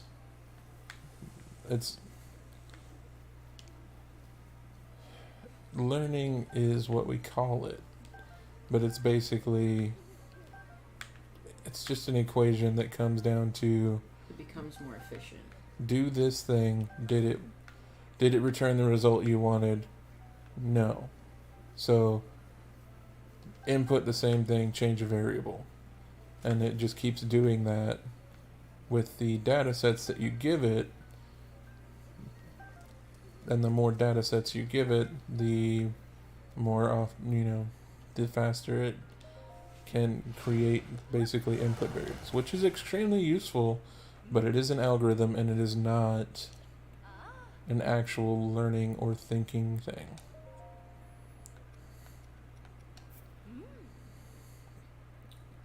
Okay, that still doesn't fully negate that the AI could have just been a grouping of other answers. Yeah, but what I'm saying is no one's going to do that on Quora. Okay, fair. I just didn't know if the company had created something to answer questions. I doubt it.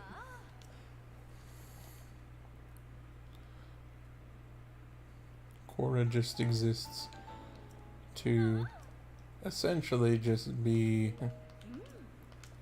Am I Emperor? yeah, It took the space of Yahoo questions. Yahoo Answers. Yeah, there we go. And I mean, they coexisted for a while. Yahoo just figured it wasn't profitable anymore.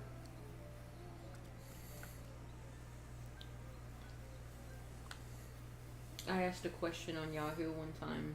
Mm. I don't remember what it was. It was something like Am I Purgante? Vergante. No, it was Am I Purgantant? Vergontent. That was definitely it. But it was something like Am I Preggert? I literally can't even remember what it was like. I'll have to log into my old account just to see it. It's not there anymore. Really? Yahoo Answers is gone. Oh. Well, somebody from my friends list responded like 3 years later, and they were like, "Hey, did you ever get to answer that?" And I was like, "Who are you?" Like, I knew who they were, but I was like, why? Like, I guess because I was new. Like, this was when I didn't realize how social networking really worked. Uh-huh. Like, I didn't realize if I asked a question, it was going to send it to everybody on my friends list and be like, "Hey, did you know she asked a question?" I'll be honest with you. I don't think it does that. Then how did they find out? Because they looked it up. It was such a specific question. No, they looked you up. Oh. And then they looked up my answers? Yeah, they were just browsing whatever you posted. Why?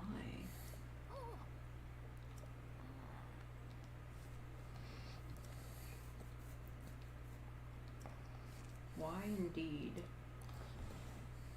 It was my granny's boyfriend. Hmm.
Pregged.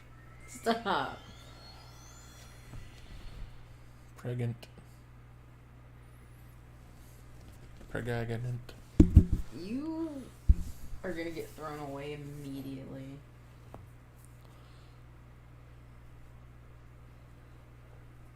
Pregnant. Stop. Pregnant and Pregnate.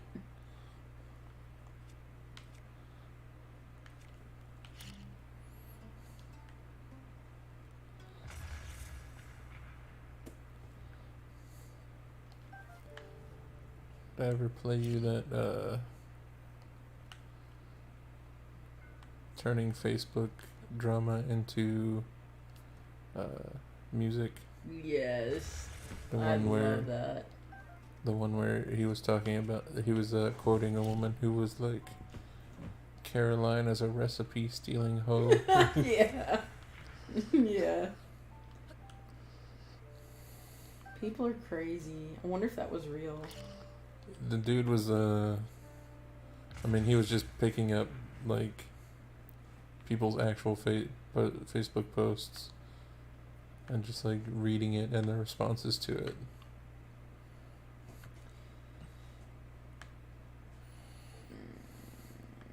Yeah, I just wonder if that specific conversation was real or faked. I absolutely believe it is real. That's all that matters. So, If there's one thing I am certain about, it is that old women will argue over a broccoli recipe and call each other recipe stealing hoes. that's actually brilliant. And another woman who's not even involved in the conversation jumped in and was saying, I know you're not talking about my BFF, Carol. Old people don't say BFF. I mean, yeah, they do.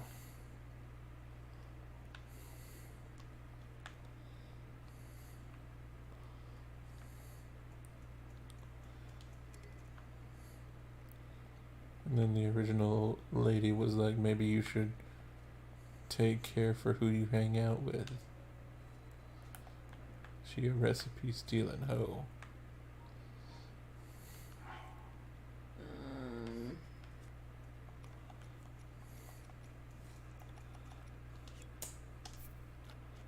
I mean, we could wear shoe covers, but I just don't know if it's going to give you the grip.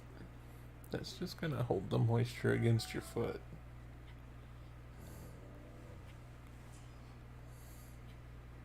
Wear wool socks. Ditch your ordinary cotton socks and trade them in for a pair of spun from merino wool Wool is naturally lightweight, breathable, and moisture wicking, so your feet will dry much faster even if you do happen to get drenched. For this reason, they're an excellent companion for water-resistant or waterproofed footwear. Wool socks will even make sweaty feet less of an issue when it's not raining. Cats and dogs, best of all, wool can be worn year-round.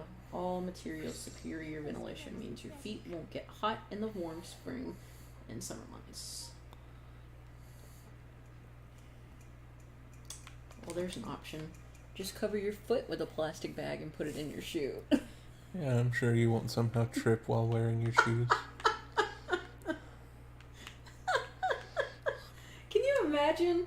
Like, if something happened and I died, died, and they get me to the coroner's office and they're like, alright, we need you to identify the body, ma'am. And she takes off my shoe and there's like a sock that's covered with a plastic bag. She's like, no, I don't need to see the face. That's her. That's some weird she would do. Yeah.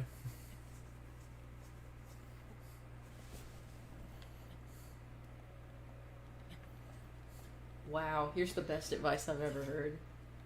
To keep your feet dry, avoid walking in areas where rainwater is collected. Are you on WikiHow? Yeah. Run to escape sudden showers. Have a friend drive you around. Bring an extra pair of socks. Have you considered pregnant? Pregnant?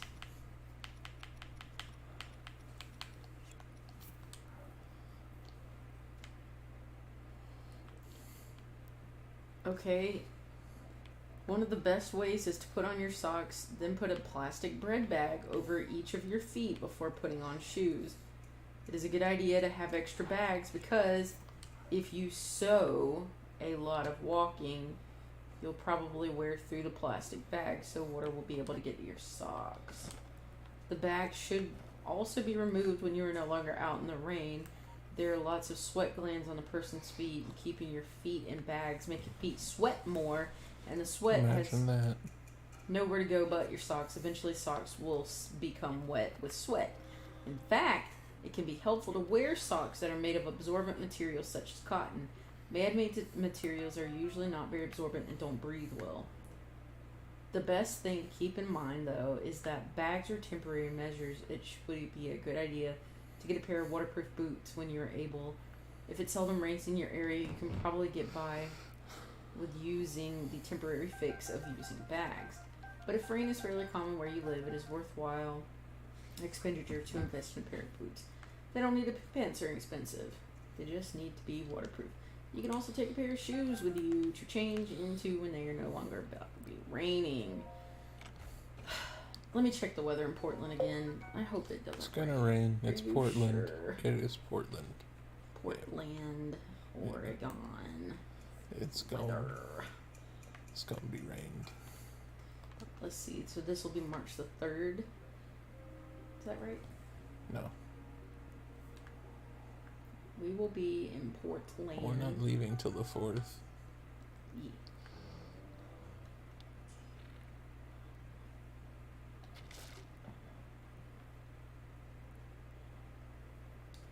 So we'll be in Portland on the 4th. And that is a Saturday.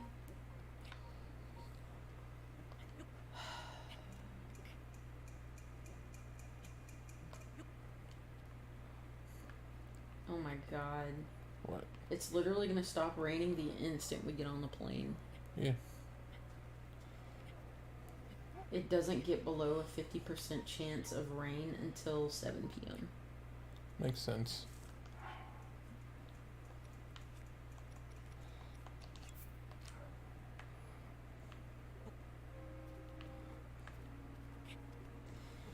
Honestly, maybe I should just go to the store, buy some inserts, and hope for the best.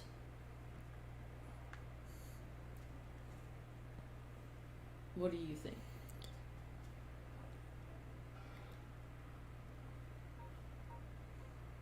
think this guy's about to find me. Because you're being big sussy.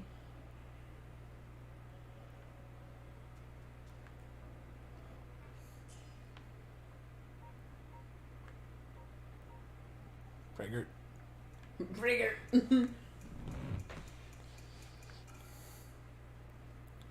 You see nothing. You've never seen barrel before.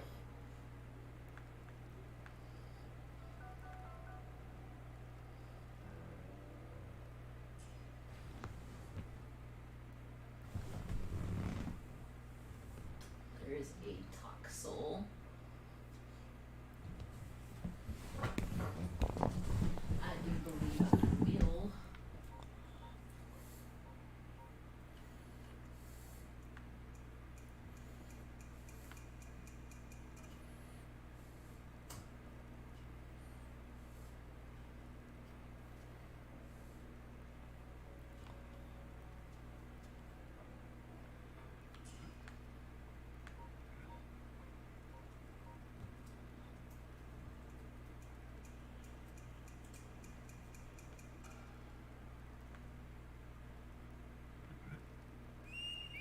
Almost made it.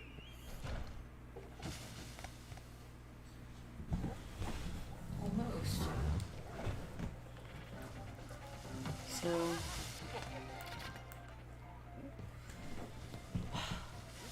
honestly, I'm kind of thinking that maybe some sandwich bags isn't a bad idea. That's a horrible idea. Why would you say that? Because you're going to slip on the inside of your shoes. What if I wear socks over the sandwich bag? Then you're gonna slip inside your your socks. Alright, hear me out. It's gonna be cold. Very cold. So, socks, sandwich bag, socks. No. I think it'll work. I absolutely believe it would work. I'm sure you do. Well, how are you gonna keep your feet from getting wet? Just gotta wear socks. Listen, I do not want to spend 13 hours with wet feet. Okay. Are you gonna risk that? I'm not going to have wet feet. How do you know? Because I'm gonna have socks on.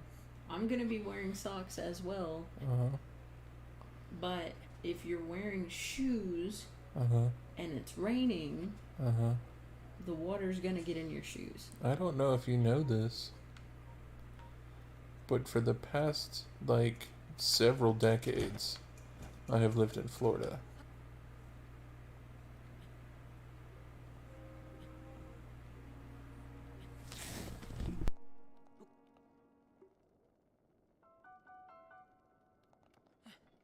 Yeah, well, look, Neva's grace is ready. your weather isn't significantly different than my weather. It's not. Yeah, that's what I'm saying. It rains. Yes. I have had many a wet shoe, and it has never once made my socks wet on the inside. Does it to me? I don't know what to tell you. You wear flip-flops. Not all of the time. Several of the times. Not since I got these shoes for Christmas this year. Just flew backwards. Dun dun dun dun dun.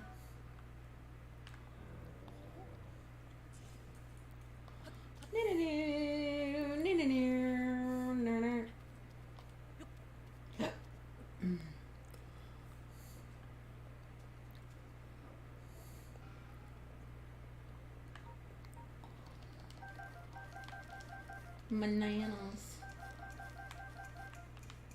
You little Monkey Kong thief.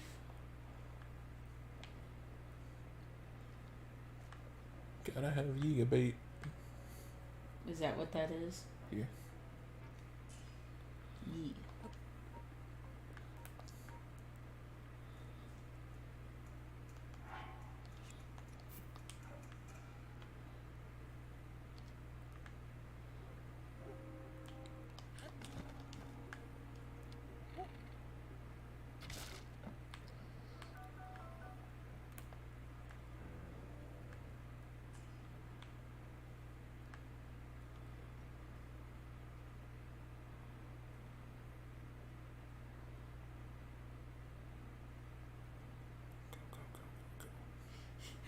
Stressful. This is stressful. Oh god. Oh god. Ah!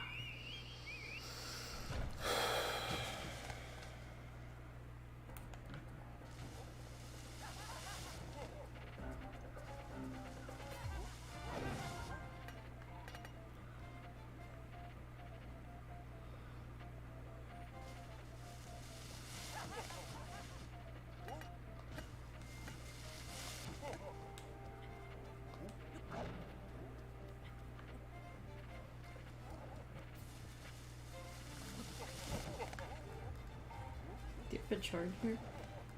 Not set up. My phone is on 2%. There's cables over there, but I can't get to them right this second.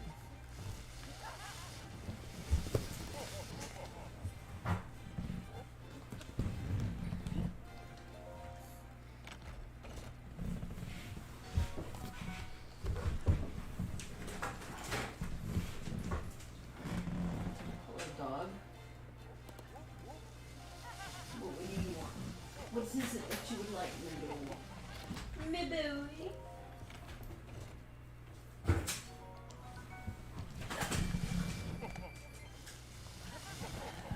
Place the better.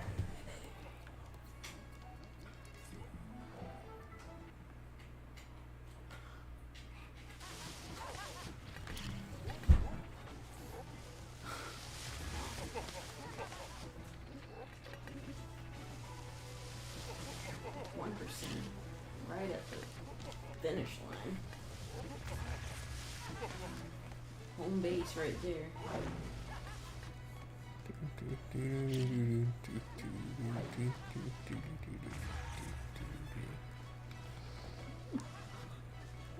Na na na na na na na na.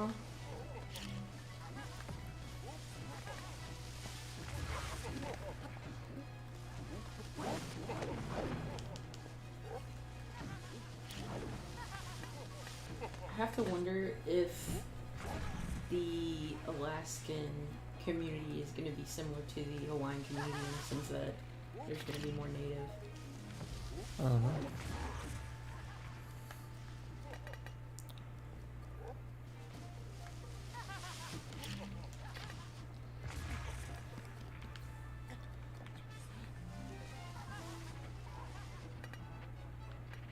This is going great. You're doing great. I believe in you. I'm glad one of us does.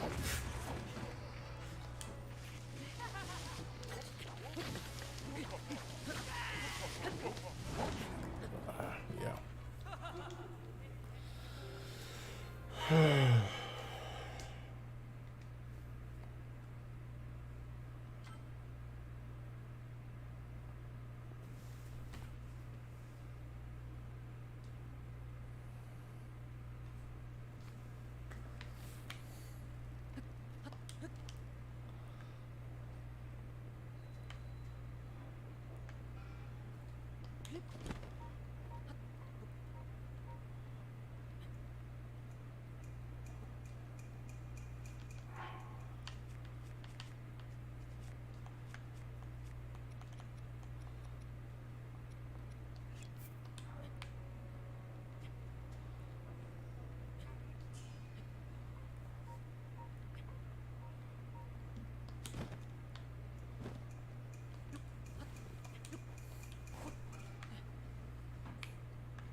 Mifa's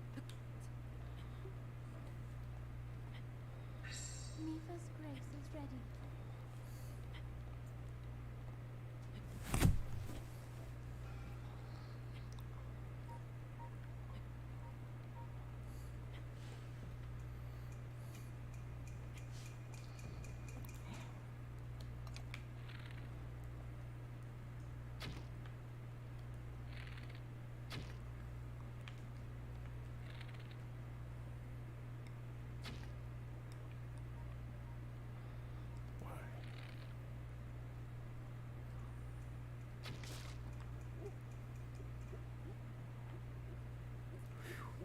That was a tough race.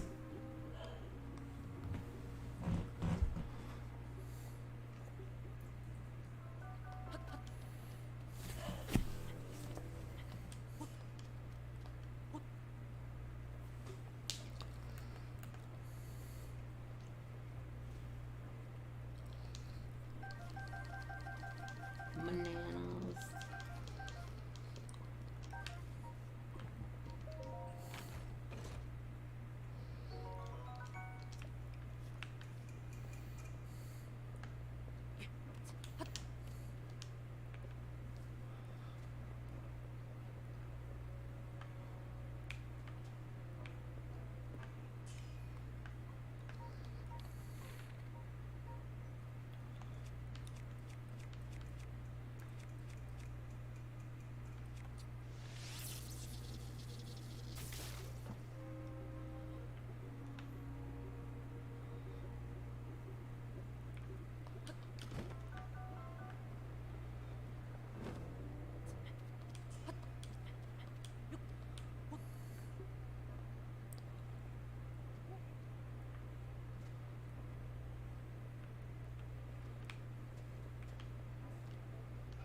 Dun, dun, dun.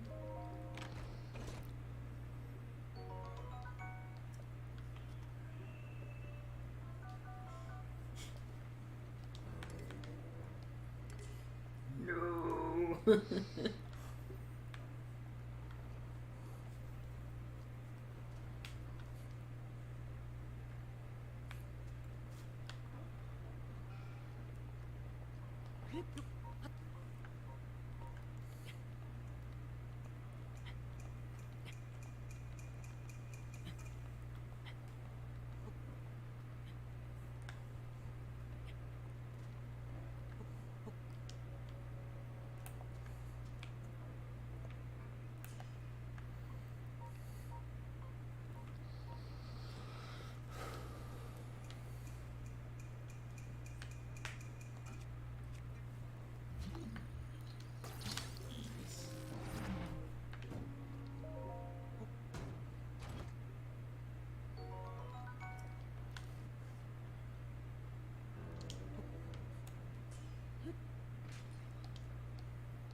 We haven't even gotten to the Divine Beast yet.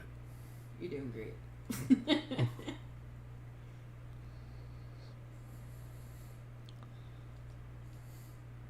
Trying to remember the gimmick to this fight.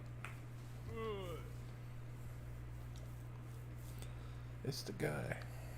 The boy. Whoa. I thought he was a gopher.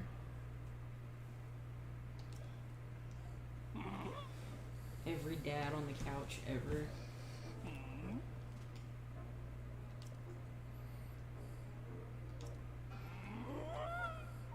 This guy's the next Hokage. I'm gonna be the next Hokage. A polywag.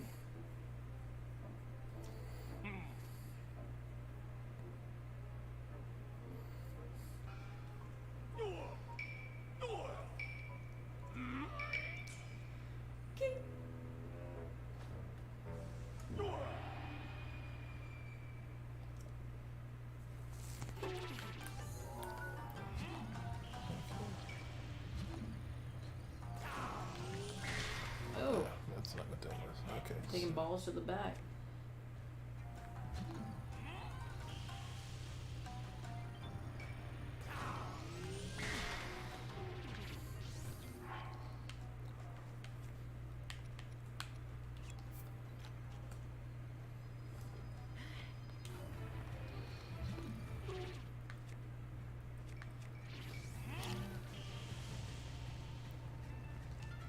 I'm playing soccer with that.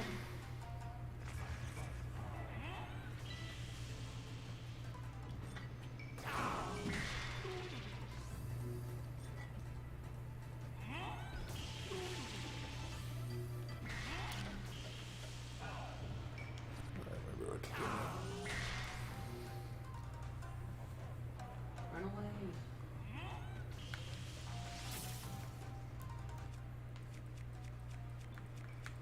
Dang it.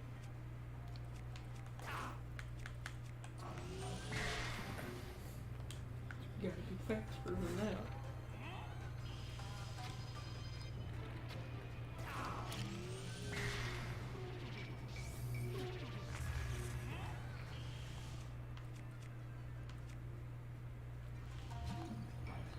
It's not stasis. Come on, Cronus.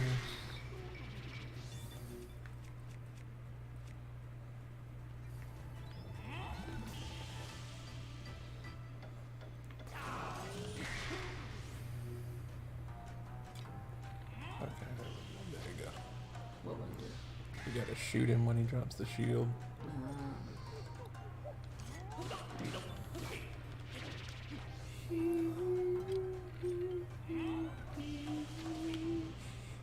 Then he'll drop the bomb on his own face. You dropped the bomb on me, baby. Then he do the magic. The anger stomp. The ninja magic. Ninpo. Meanwhile.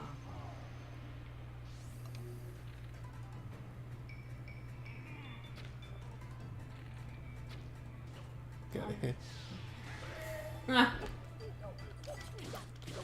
Hit him in the butt.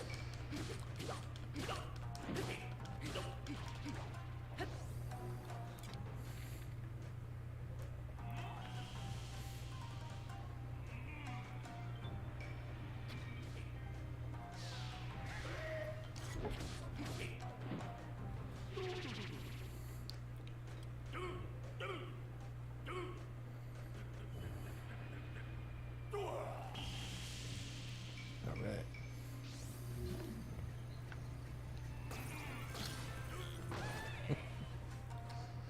Nerd. He tries, so he switches to this metal bomb thing. And you can just Mess him up with it. pull it down onto his face. That's pretty funny.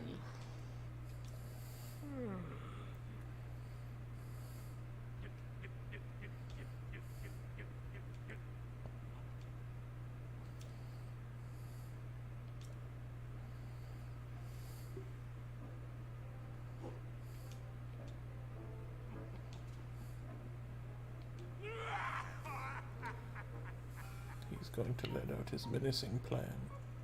Oh boy, here we go.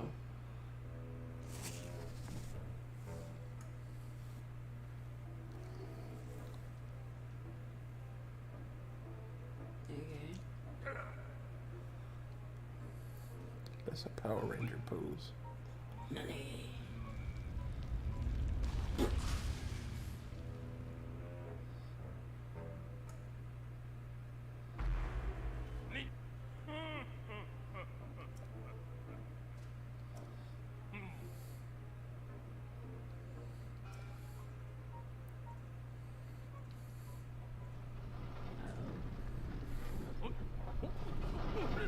Just move the other way, stupid.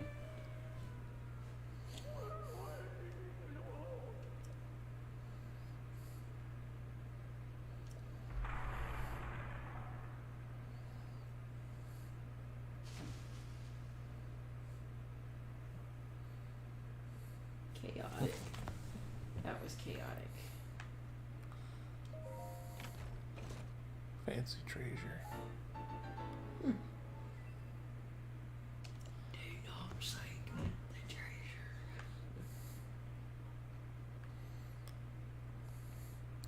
That was fun. Now I got a lot of bananas. Banana.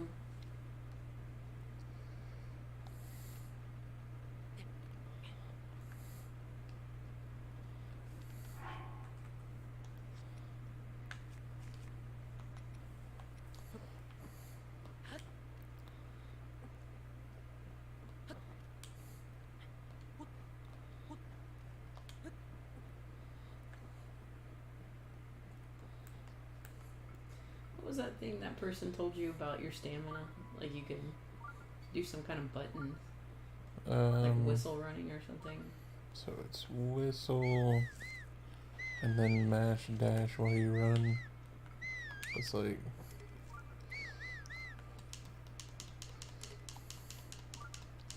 And so it doesn't take up your stamina? Yeah, you do it if you hit the buttons right.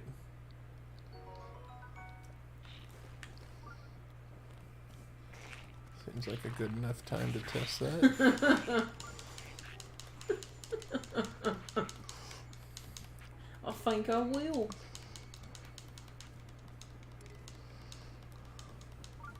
Seems really hard to control. It's fine.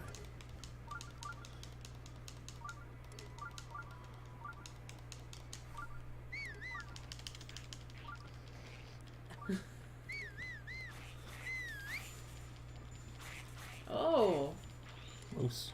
can you ride that? Sometimes.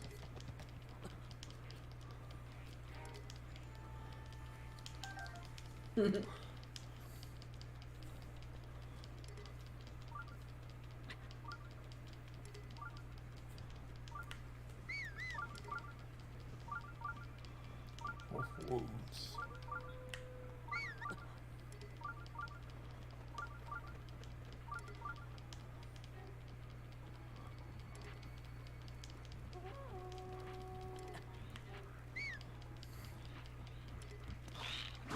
Ow. Oh, jeez. Alright, time to stop messing around. Wowzers.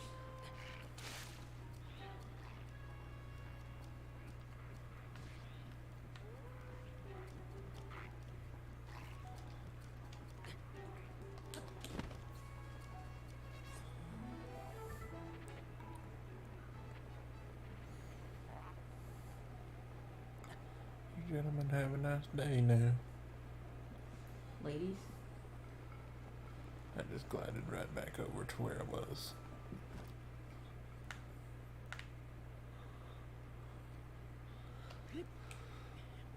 I know to pain.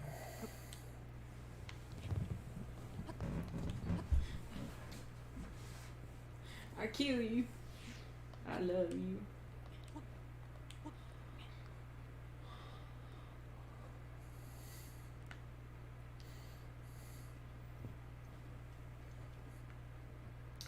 I watched a movie last night, in which, because, like, let me tell you how I got onto this movie. I was watching survival techniques in the Alaskan wilderness, in case. Just because. Anyway. We all read Hatchet. What? We all read Hatchet. No. Hatchet wasn't not going to be enough for Alaska. Yeah. So, anyway, I came across a movie and it seemed like it was a foreign film, but it was dubbed. And the movie is about preppers, essentially, and they end up at this wilderness camp where there's this well-known prepper, and he's like giving them basically a seminar on how to survive in the wild. Mm-hmm. And there's some kind of accident that happens, but it was basically like completely like unrelated to everybody else, and the police would have known that. Like, in my opinion, they would have been like, yep, no, the dude accidentally killed himself, that's how it happened. But everybody was like, no, oh my god, we'll go to prison, I have a wife and kids. And like half of them were like, okay, we've got to hide his body, and the other half were like, no, we got to call the police, we're not going to get in trouble. And then the other half were like, yeah, but just like making up reasons to kill him. And it's funny because like in that situation, I do feel like I know people who would be like, we got to hide the body, like even irrationally.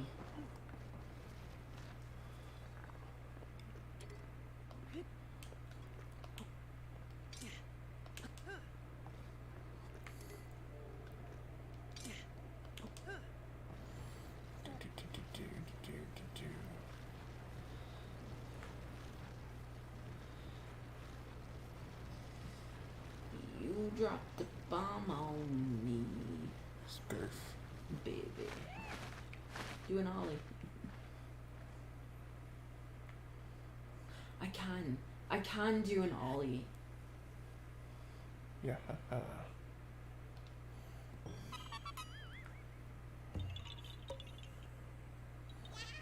There's the guy. He seems like he deserves his own plushie. There's 999 of them. Plushies or those guys? Koroks.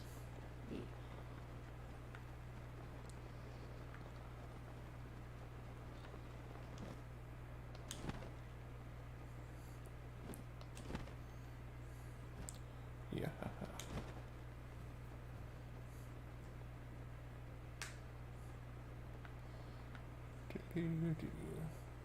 What did he do?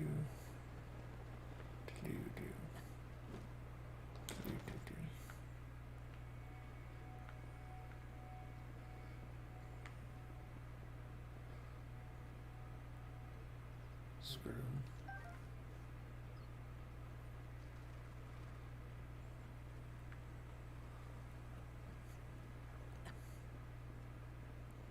Hot.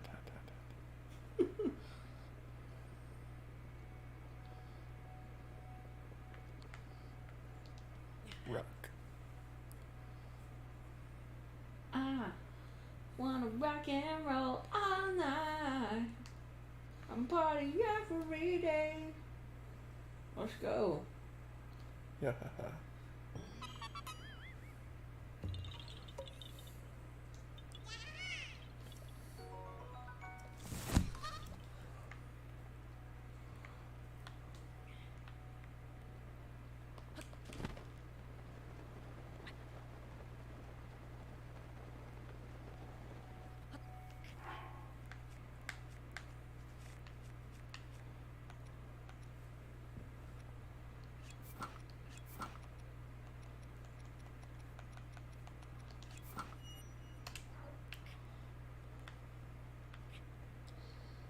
Ribble Tibble.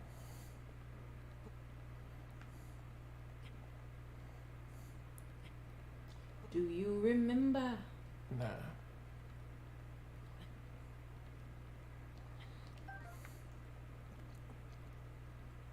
The 21st night, September.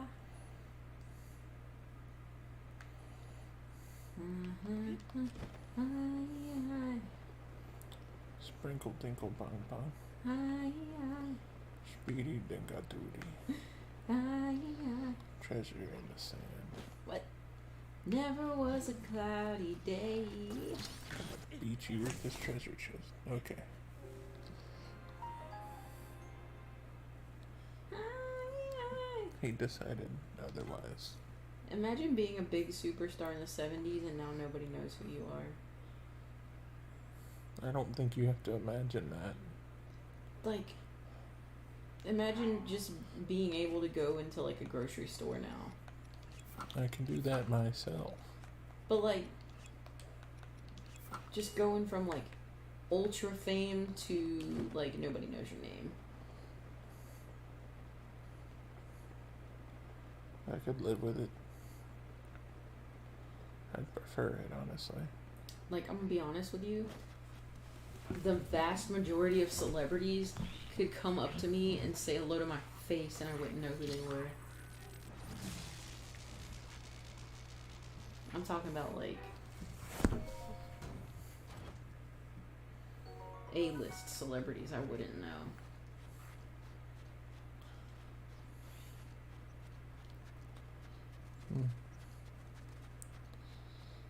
Yeah, that's life.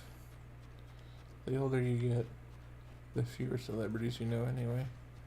But I didn't know them to begin with. Yeah. I mean, I never knew any celebrities personally. Well, I guess I knew one band that I went to high school with. You knew a porn star. No, that's not true. Yeah. No. I know somebody who knows a porn star. I've never met them in real life. You've never met like one of your best friend's sister? No. Oh.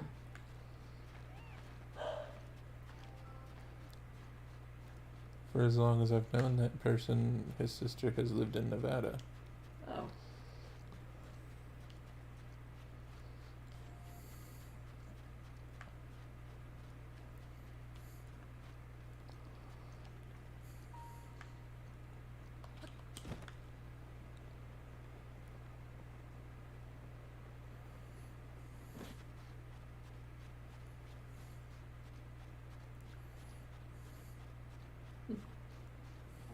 What? Just thinking about how previously on Professor Broke, my past life, there's no way I wouldn't have continued saying what I was thinking.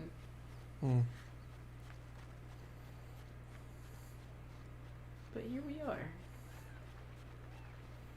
Look at me go.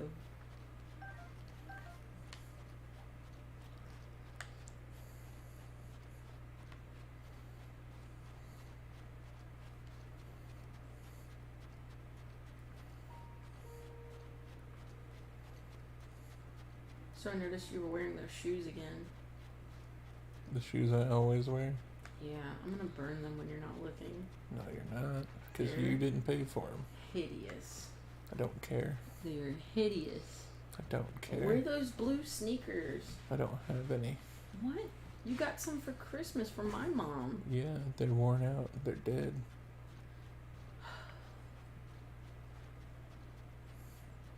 Look, And they weren't from this Christmas. look.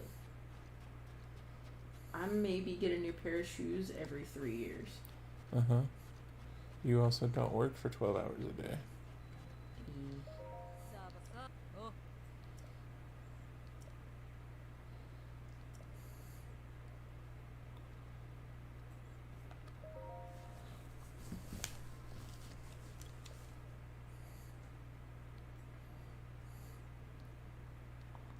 Well, I saw a really great Nicolas Cage movie today. I don't believe you. Said nobody ever.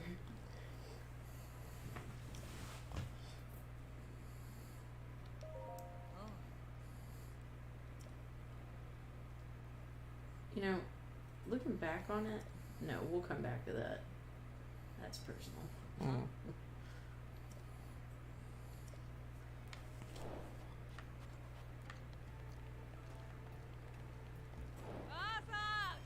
Say that you remember. Yeah, see the music starts? Yeah. Mm.